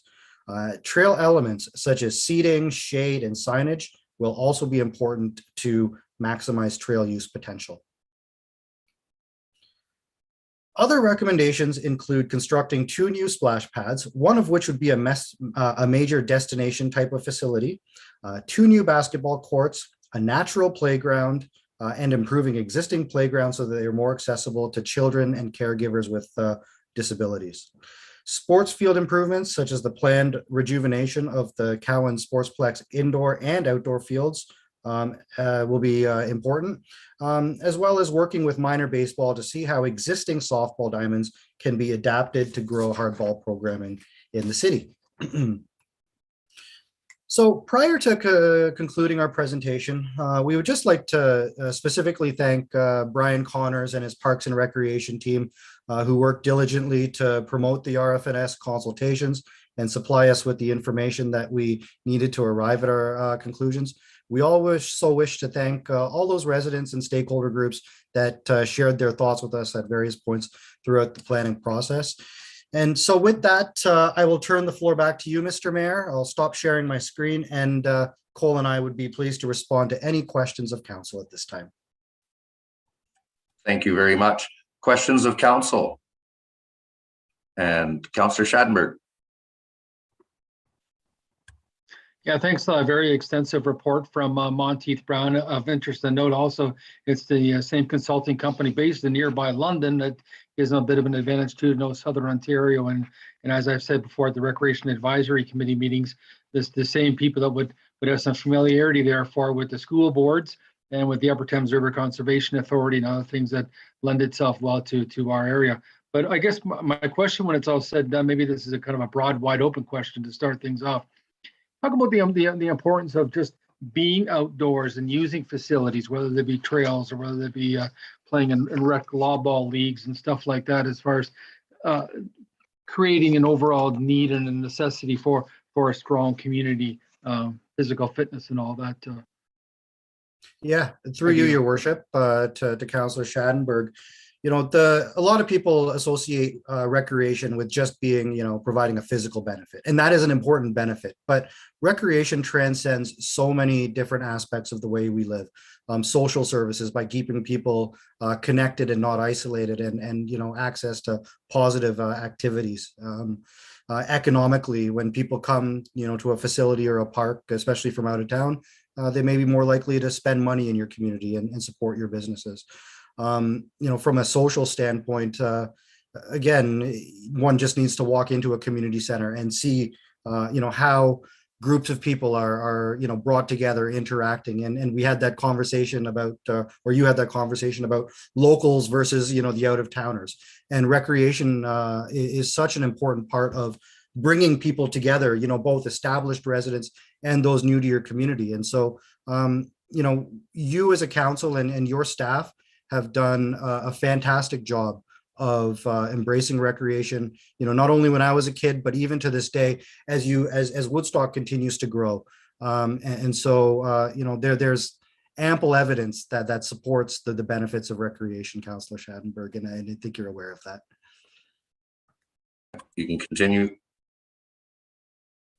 Yeah, my follow-up more in a concrete term question. Maybe Cole can answer this. I don't know if Cole was a hockey player growing up. I'm sure he was. Maybe Anand was as well. But the Civic Center arena and its sort of negativities as far as ice surface size and ODA compliance and whatnot, dressing rooms and stuff. I'm sure we talk about often here at council that we'd like to replace that facility. But here you are, the consultants coming from outside of Woodstock, even though you both grew up in Woodstock, to be able to look at a facility like that and say, maybe it's time this one goes.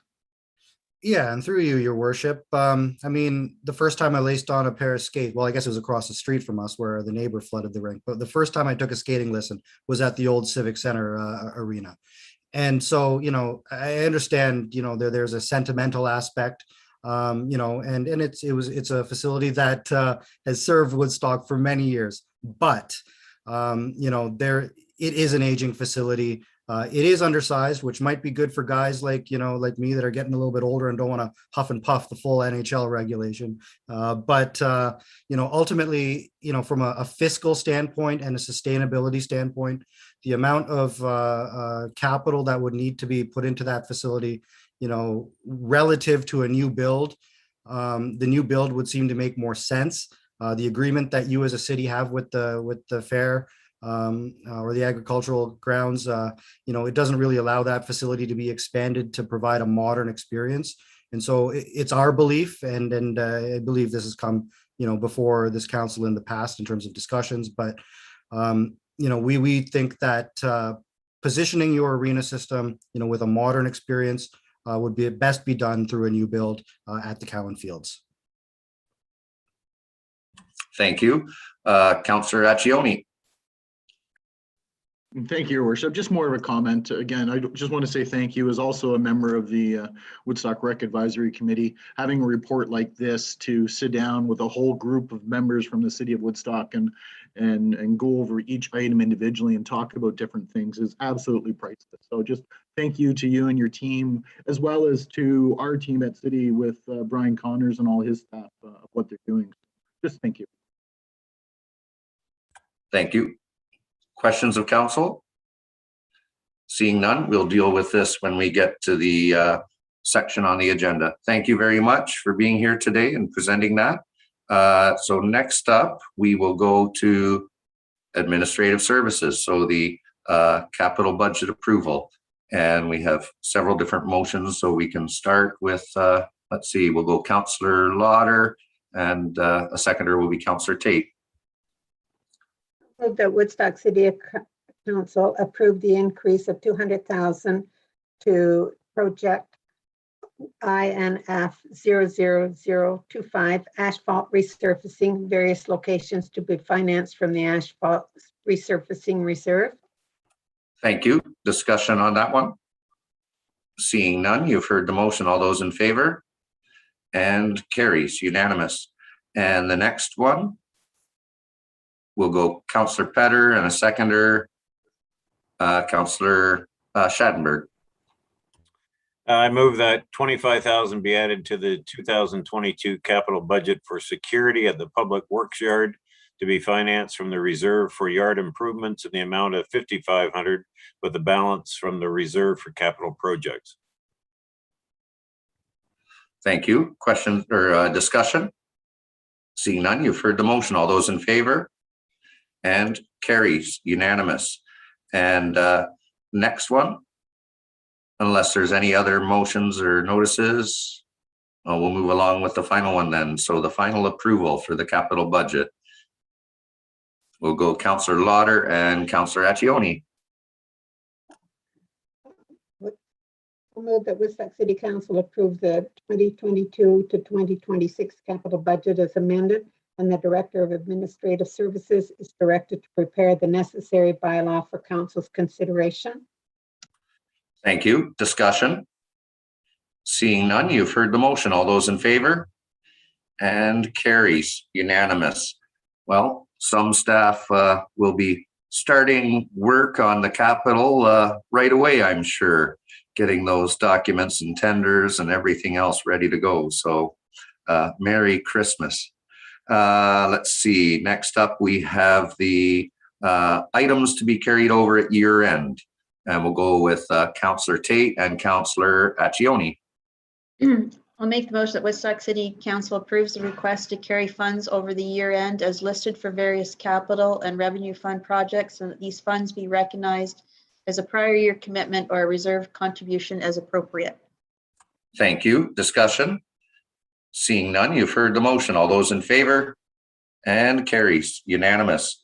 And then hard to believe we're talking about this right now. Well, there's still white stuff out on the ground, but the next one up is the annual order of our plant bedding for 2022. And we'll go Councillor Petter and Councillor Accioni. Thank you.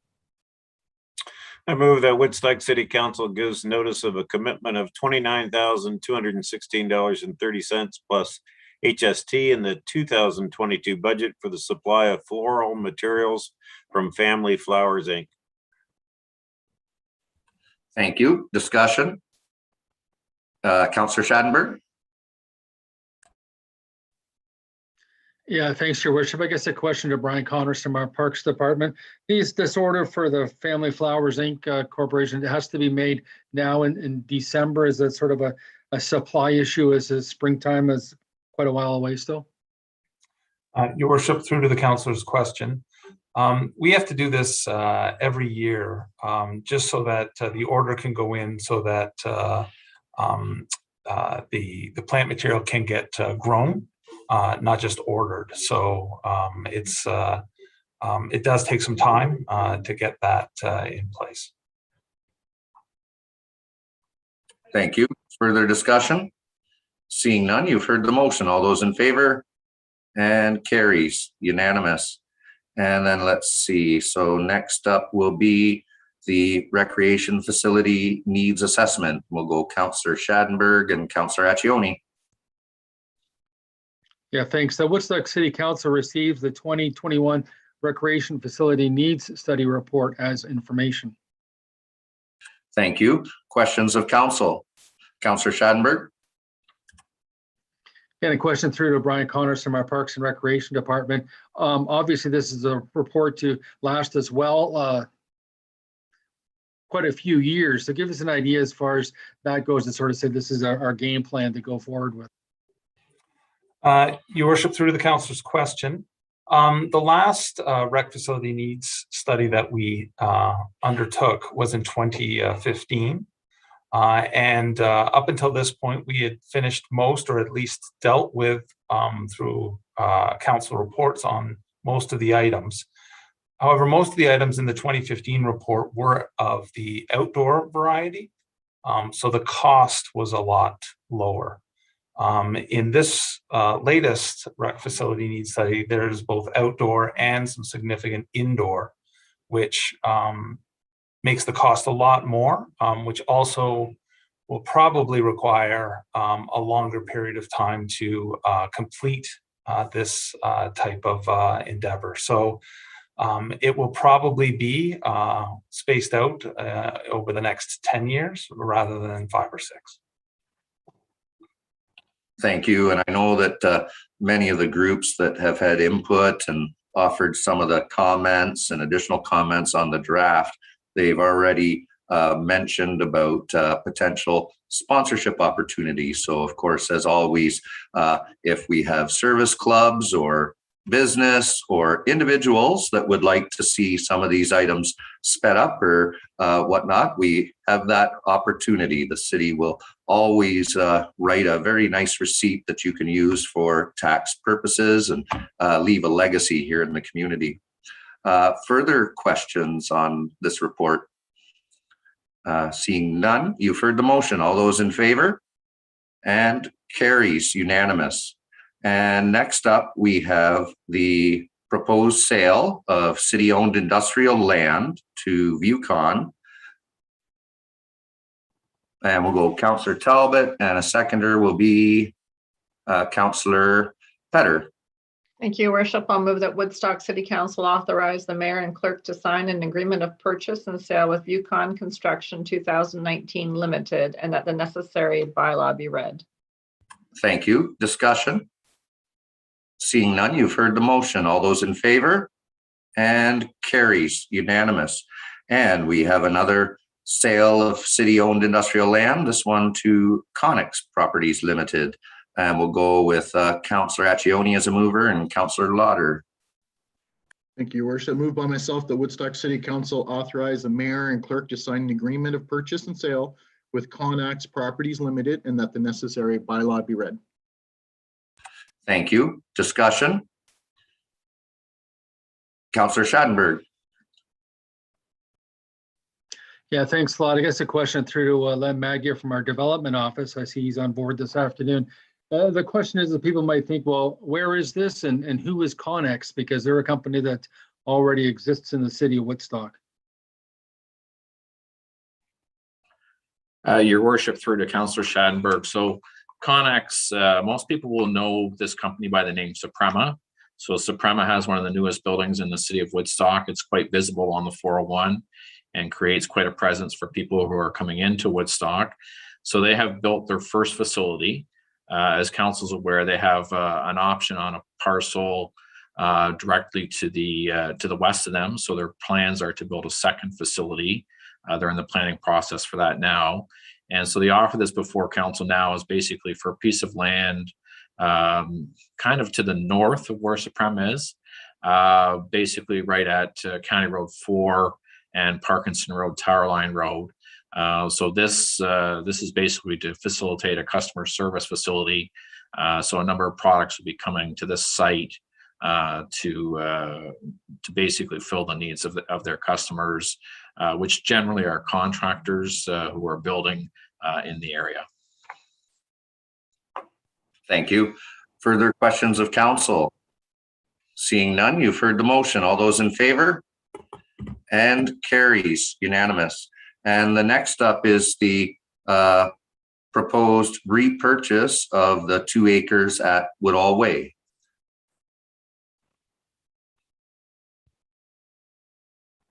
And just to get it on the floor, Councillor Talbot, and a seconder, Councillor Tate. Thank you.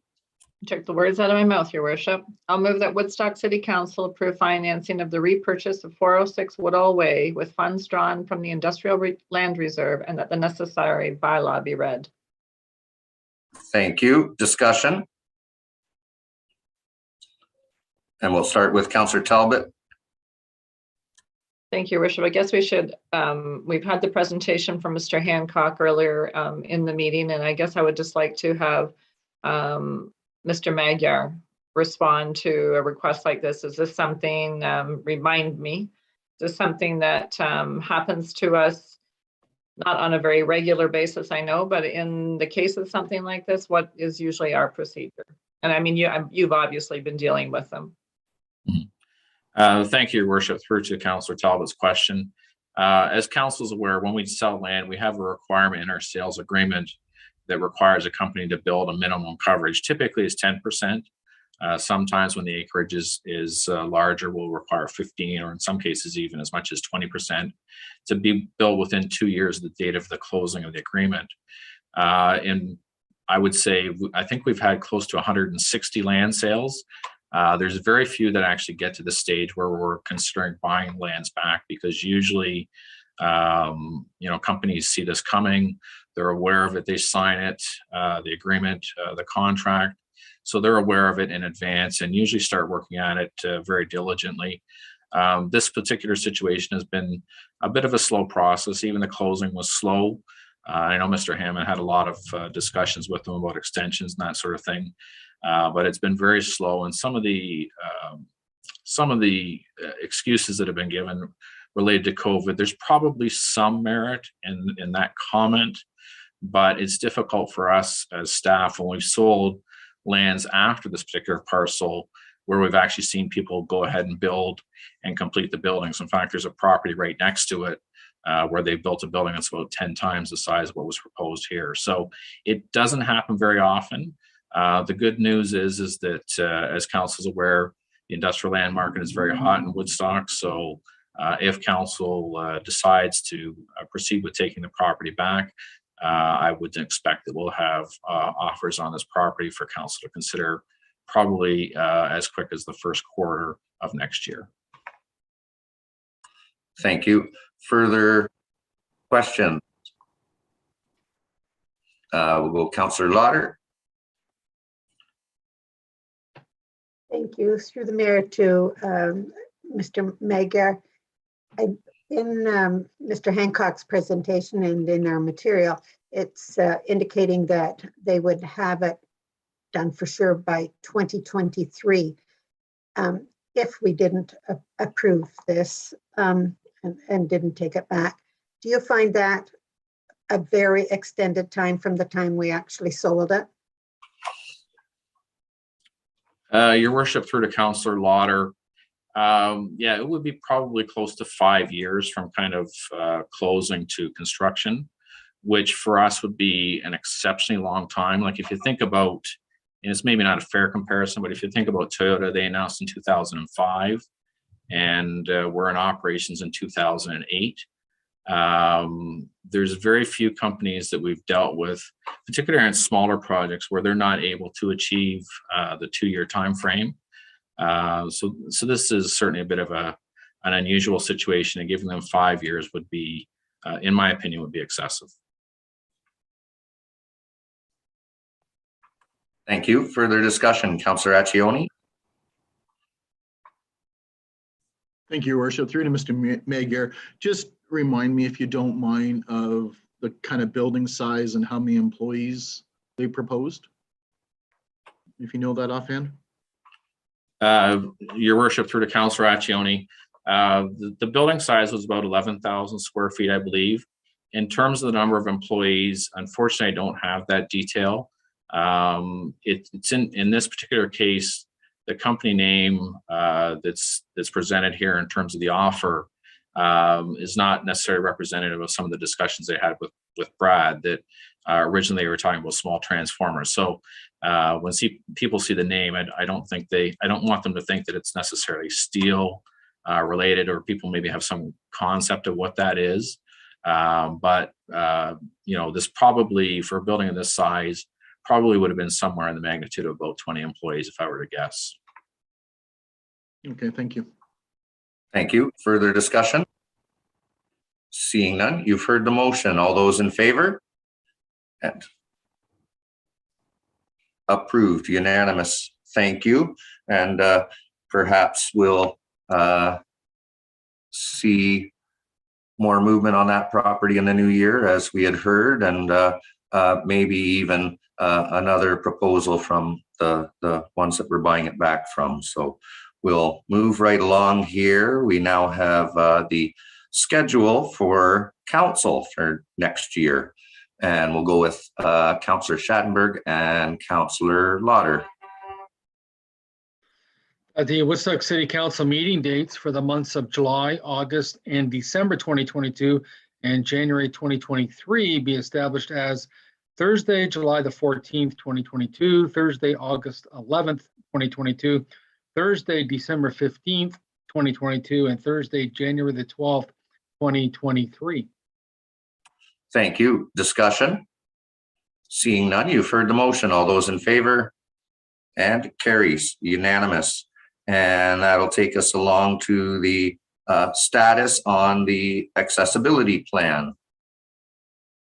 We'll go Councillor Schattenberg and a seconder, Councillor Petter.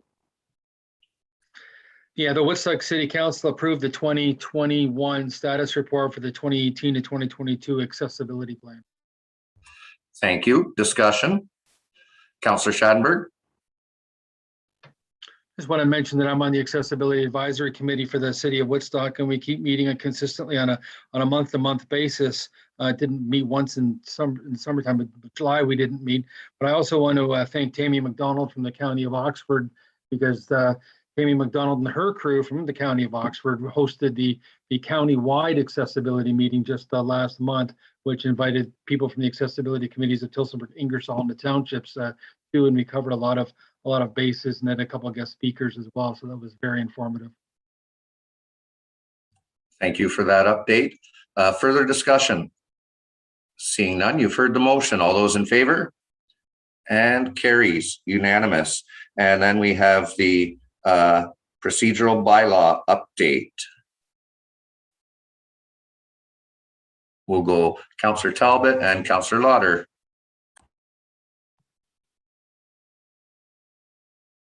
Sorry, I had it on. I'll move that Woodstock City Council approve council policy GA 027, filling a vacant seat on council, and further that Article 11 be removed from Municipal Code Chapter 16 procedure, and that the necessary bylaw be read.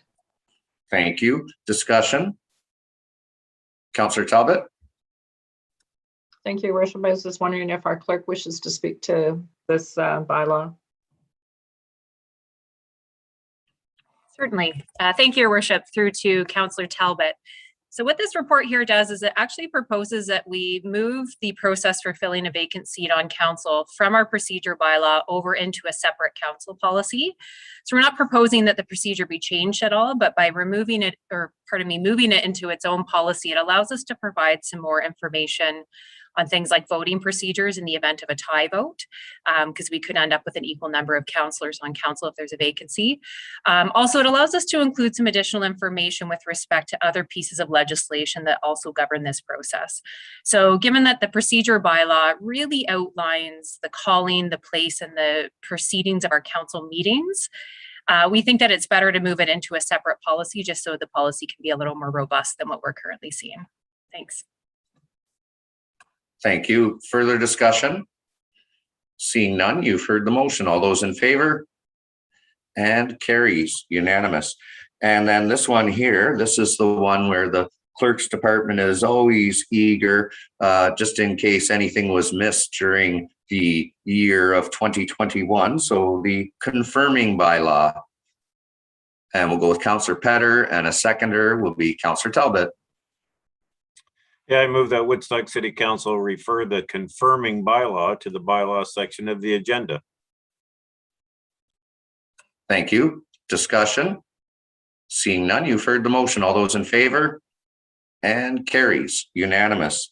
And that'll take us down to our Human Resources report. And this is the ratification of the Memorandum of Settlement for our QP inside unit. And we'll go with Councillor Tate and Councillor Lauder. Yeah, I'll make the motion that Woodstock City Council approve compensation and benefit adjustments for 2021, 2022, and 2023 consistent with the Memorandum of Settlement negotiated with QP Local 1146 inside unit, and further that the mayor and clerk be authorized to sign the 2021 to 2023 QP Local 1146 inside unit collective agreement. Thank you. Discussion? Seeing none, you've heard the motion. All those in favor? And carries unanimous. And we have our manager of human resources for questions, but there were none. Keep up the good work. And that'll take us right along to our bylaws. So we'll go with Councillor Schadenberg. Yeah, moved by Councillor Mark Schadenberg, seconded by Councillor Connie Lauder, that the following bylaws be given a first and second reading. 9503-21, a bylaw to repeal City of Woodstock bylaw number 9479-21, and to provide for the dedication and naming of parts of highways in the City of Woodstock. 95-04-21, a bylaw to amend zoning bylaw number 8626-10 as amended ZN 8-21-10 for Brant Street.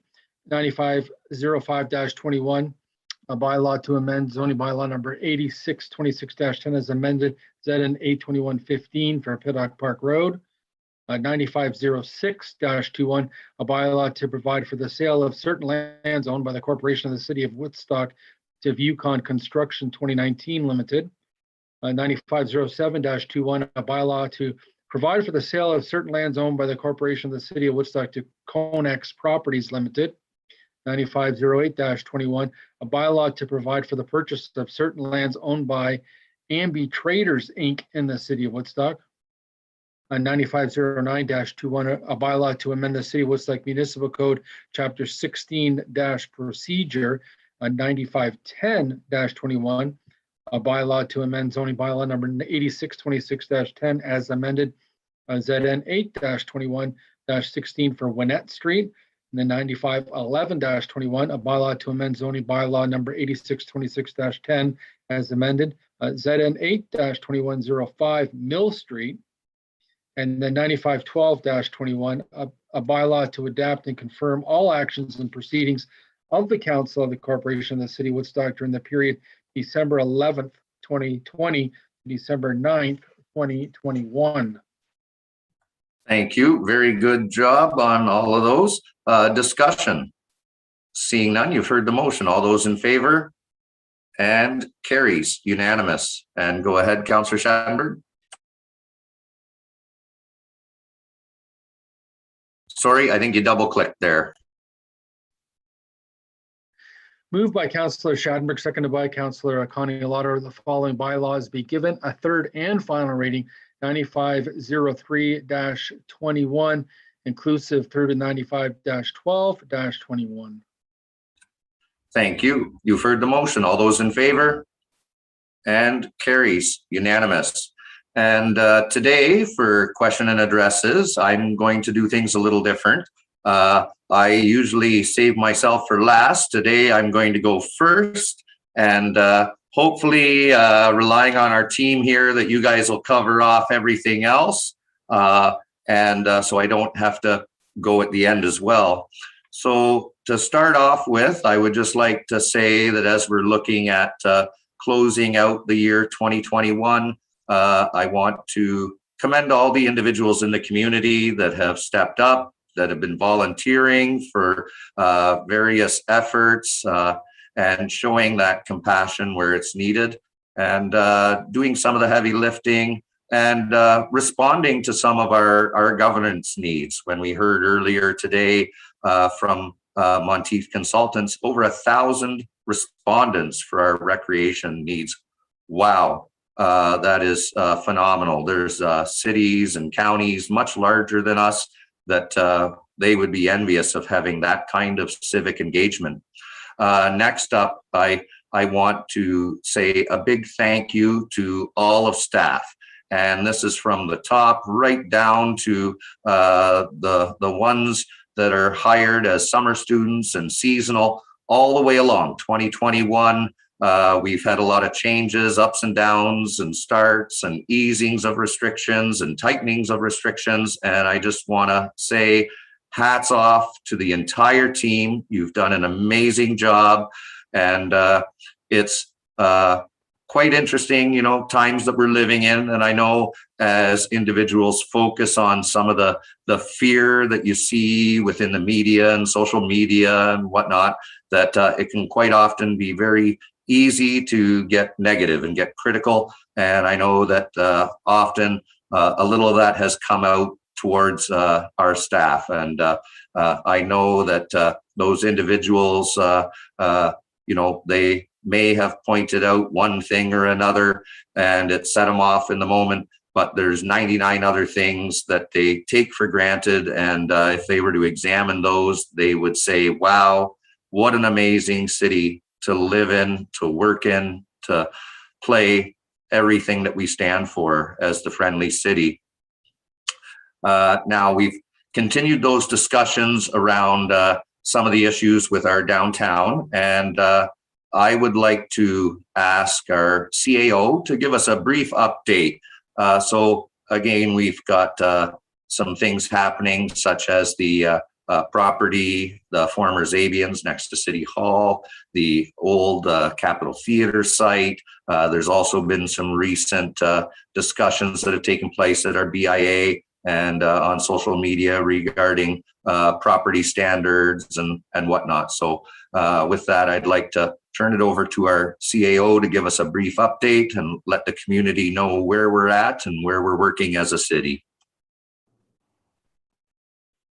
Thank you, Your Worship. So just with respect to some of the works that are going on in the downtown, the Zabian property beside City Hall, the demolition work continues. The backfilling is complete.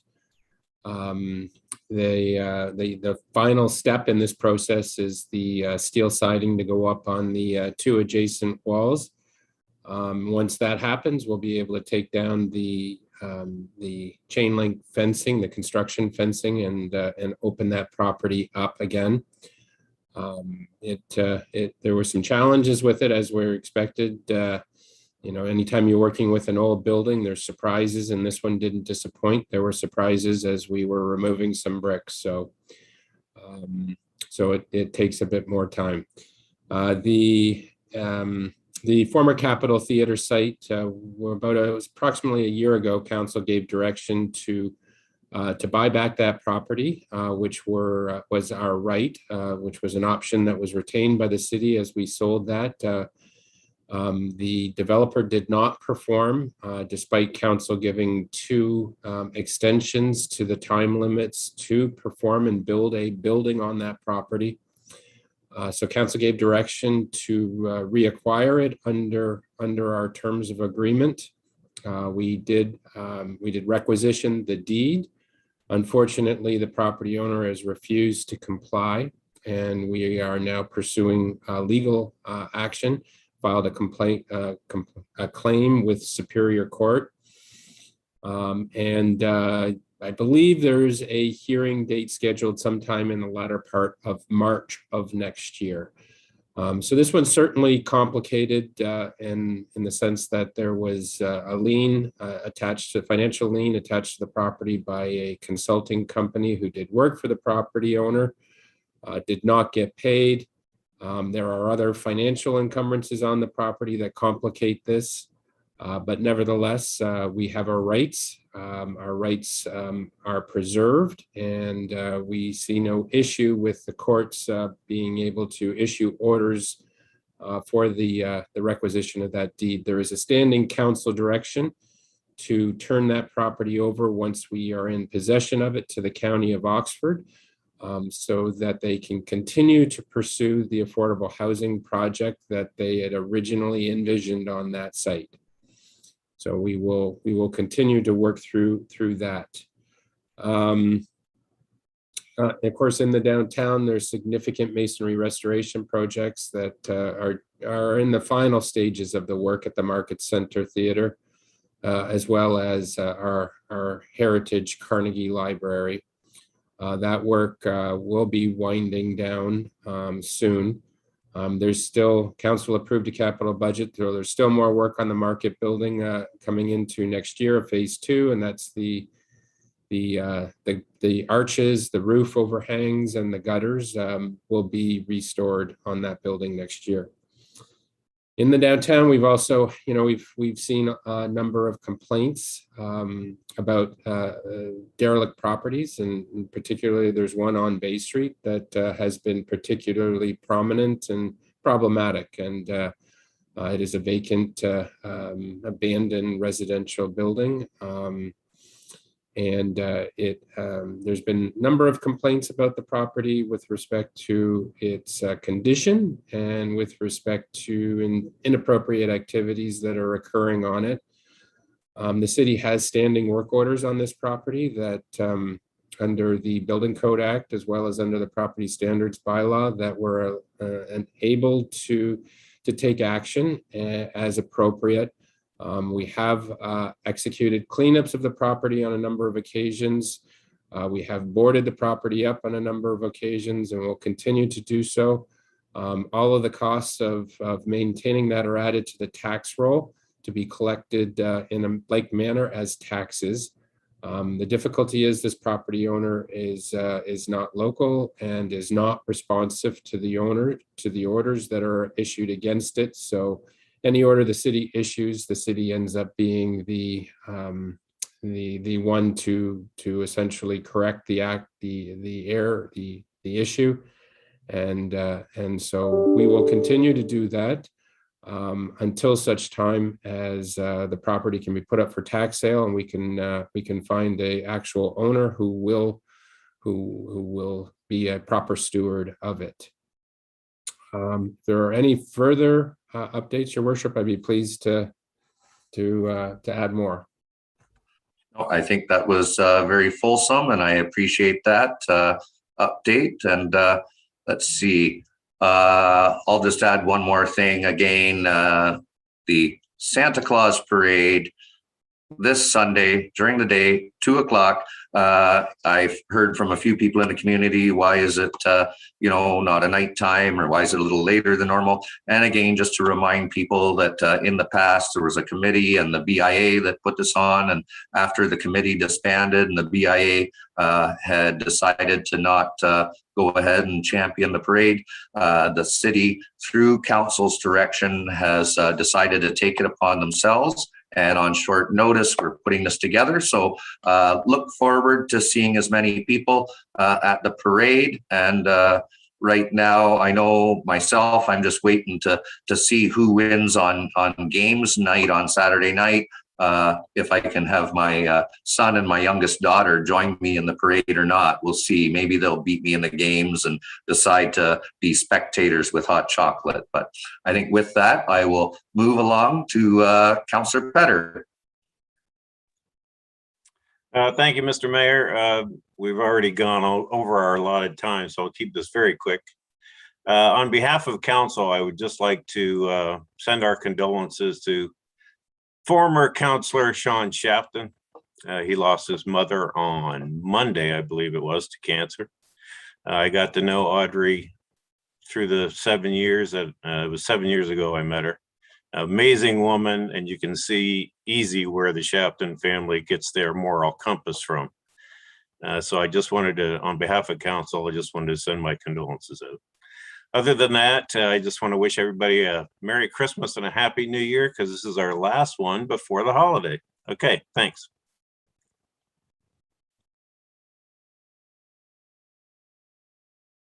So we'll get the sports update a little later, and I did forget this one thing. I'll say it now that you mentioned Merry Christmas again. Don't forget the 24th. Happy Festivus for the rest of us.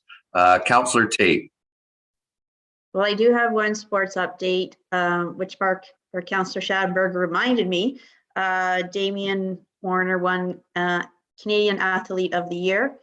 And I have to say, if you need a role model for any of your children, he is it, not just because he's part of our family, but he is an amazing person, very kind, very considerate. And also like to echo Councillor Petter's comments about former Councillor Shapton's mother. She was a very, very kind woman. I sent Sean a note that every time I ran into her, and I'm sure he knows this, but it's nice to hear from somebody else. She always told me how proud she was of him and a great big smile. She was a really nice woman. And just on that note, so everybody is aware and we need all the support we can. Sean will probably be running our new shelter at the well, it's current shelter, but I think he's taking over. We need somebody like him, but we also need volunteers in the community. So once he's back running full time after this week, people need to get in touch with him because we need their help. Thanks. Thank you. And Councillor Talbot. Thank you, Your Worship. Just want to echo my condolences too. I probably have known, I call her Mama Shapton, Audrey. I've probably known her for a good 30, maybe even 40 years, and long before I met Sean. And she was a powerhouse. What a mom to have. And as Councillor Petter indicated, she was the moral compass. So she will be missed, I'm sure. I just want to correct a little thing. The BIA is involved in the parade planning, so we just aren't in charge. And that role was given, or was in the place of Terry Chisholm before. Terry had done it for many, many years and did an excellent job, her and her committee. And it's going to be a little bit different being a daytime parade, but it nevertheless will, or at least we're having it a parade. And we should all be thankful because as everybody's aware, the Board of Health have issued letters out just suggesting that and recommending that people be careful over the holidays. It's definitely a time where we tend to get together in large masses, and they are suggesting no more than 10 people together, and that all those that are 12 years of age and older to be vaccinated. So if you want to be safe, I mean, we all want to be around afterwards. So in saying that, I just want to wish all of my colleagues and the staff at the city, as well as the community, a very Merry Christmas. And let's hope for a happy and healthy new year. Thank you. Thank you. And Councillor Lauder. Thank you. I would just also like to echo my condolences to the Shapton family. I'd like to ask if Brian Connors could speak to the installation of the benches at Burgess Park. I was walking there the other day and I saw all of these beautiful benches. And so if you could just give me an update on it, I think that you can have rights to those benches, naming rights. So maybe he can fill us in on that. Your Worship, through to the councillor's question. Yes, the Parks Department has been busy installing park benches throughout our trail systems. Currently, there's 35 new benches that have gone in throughout the trail system. We've sold 6 plaques for sponsorship naming. And if anyone would like more information on this, the person to contact would be Jason Joliker. He's the supervisor of recreation program and sponsorship. So he can certainly work you through the process if you'd like. Thank you for that. Councillor Lauder, you can continue. Yes, thank you, Brian. And I can, they're really great to sit on because I did try them and they're beautiful benches. So we can be very proud of them.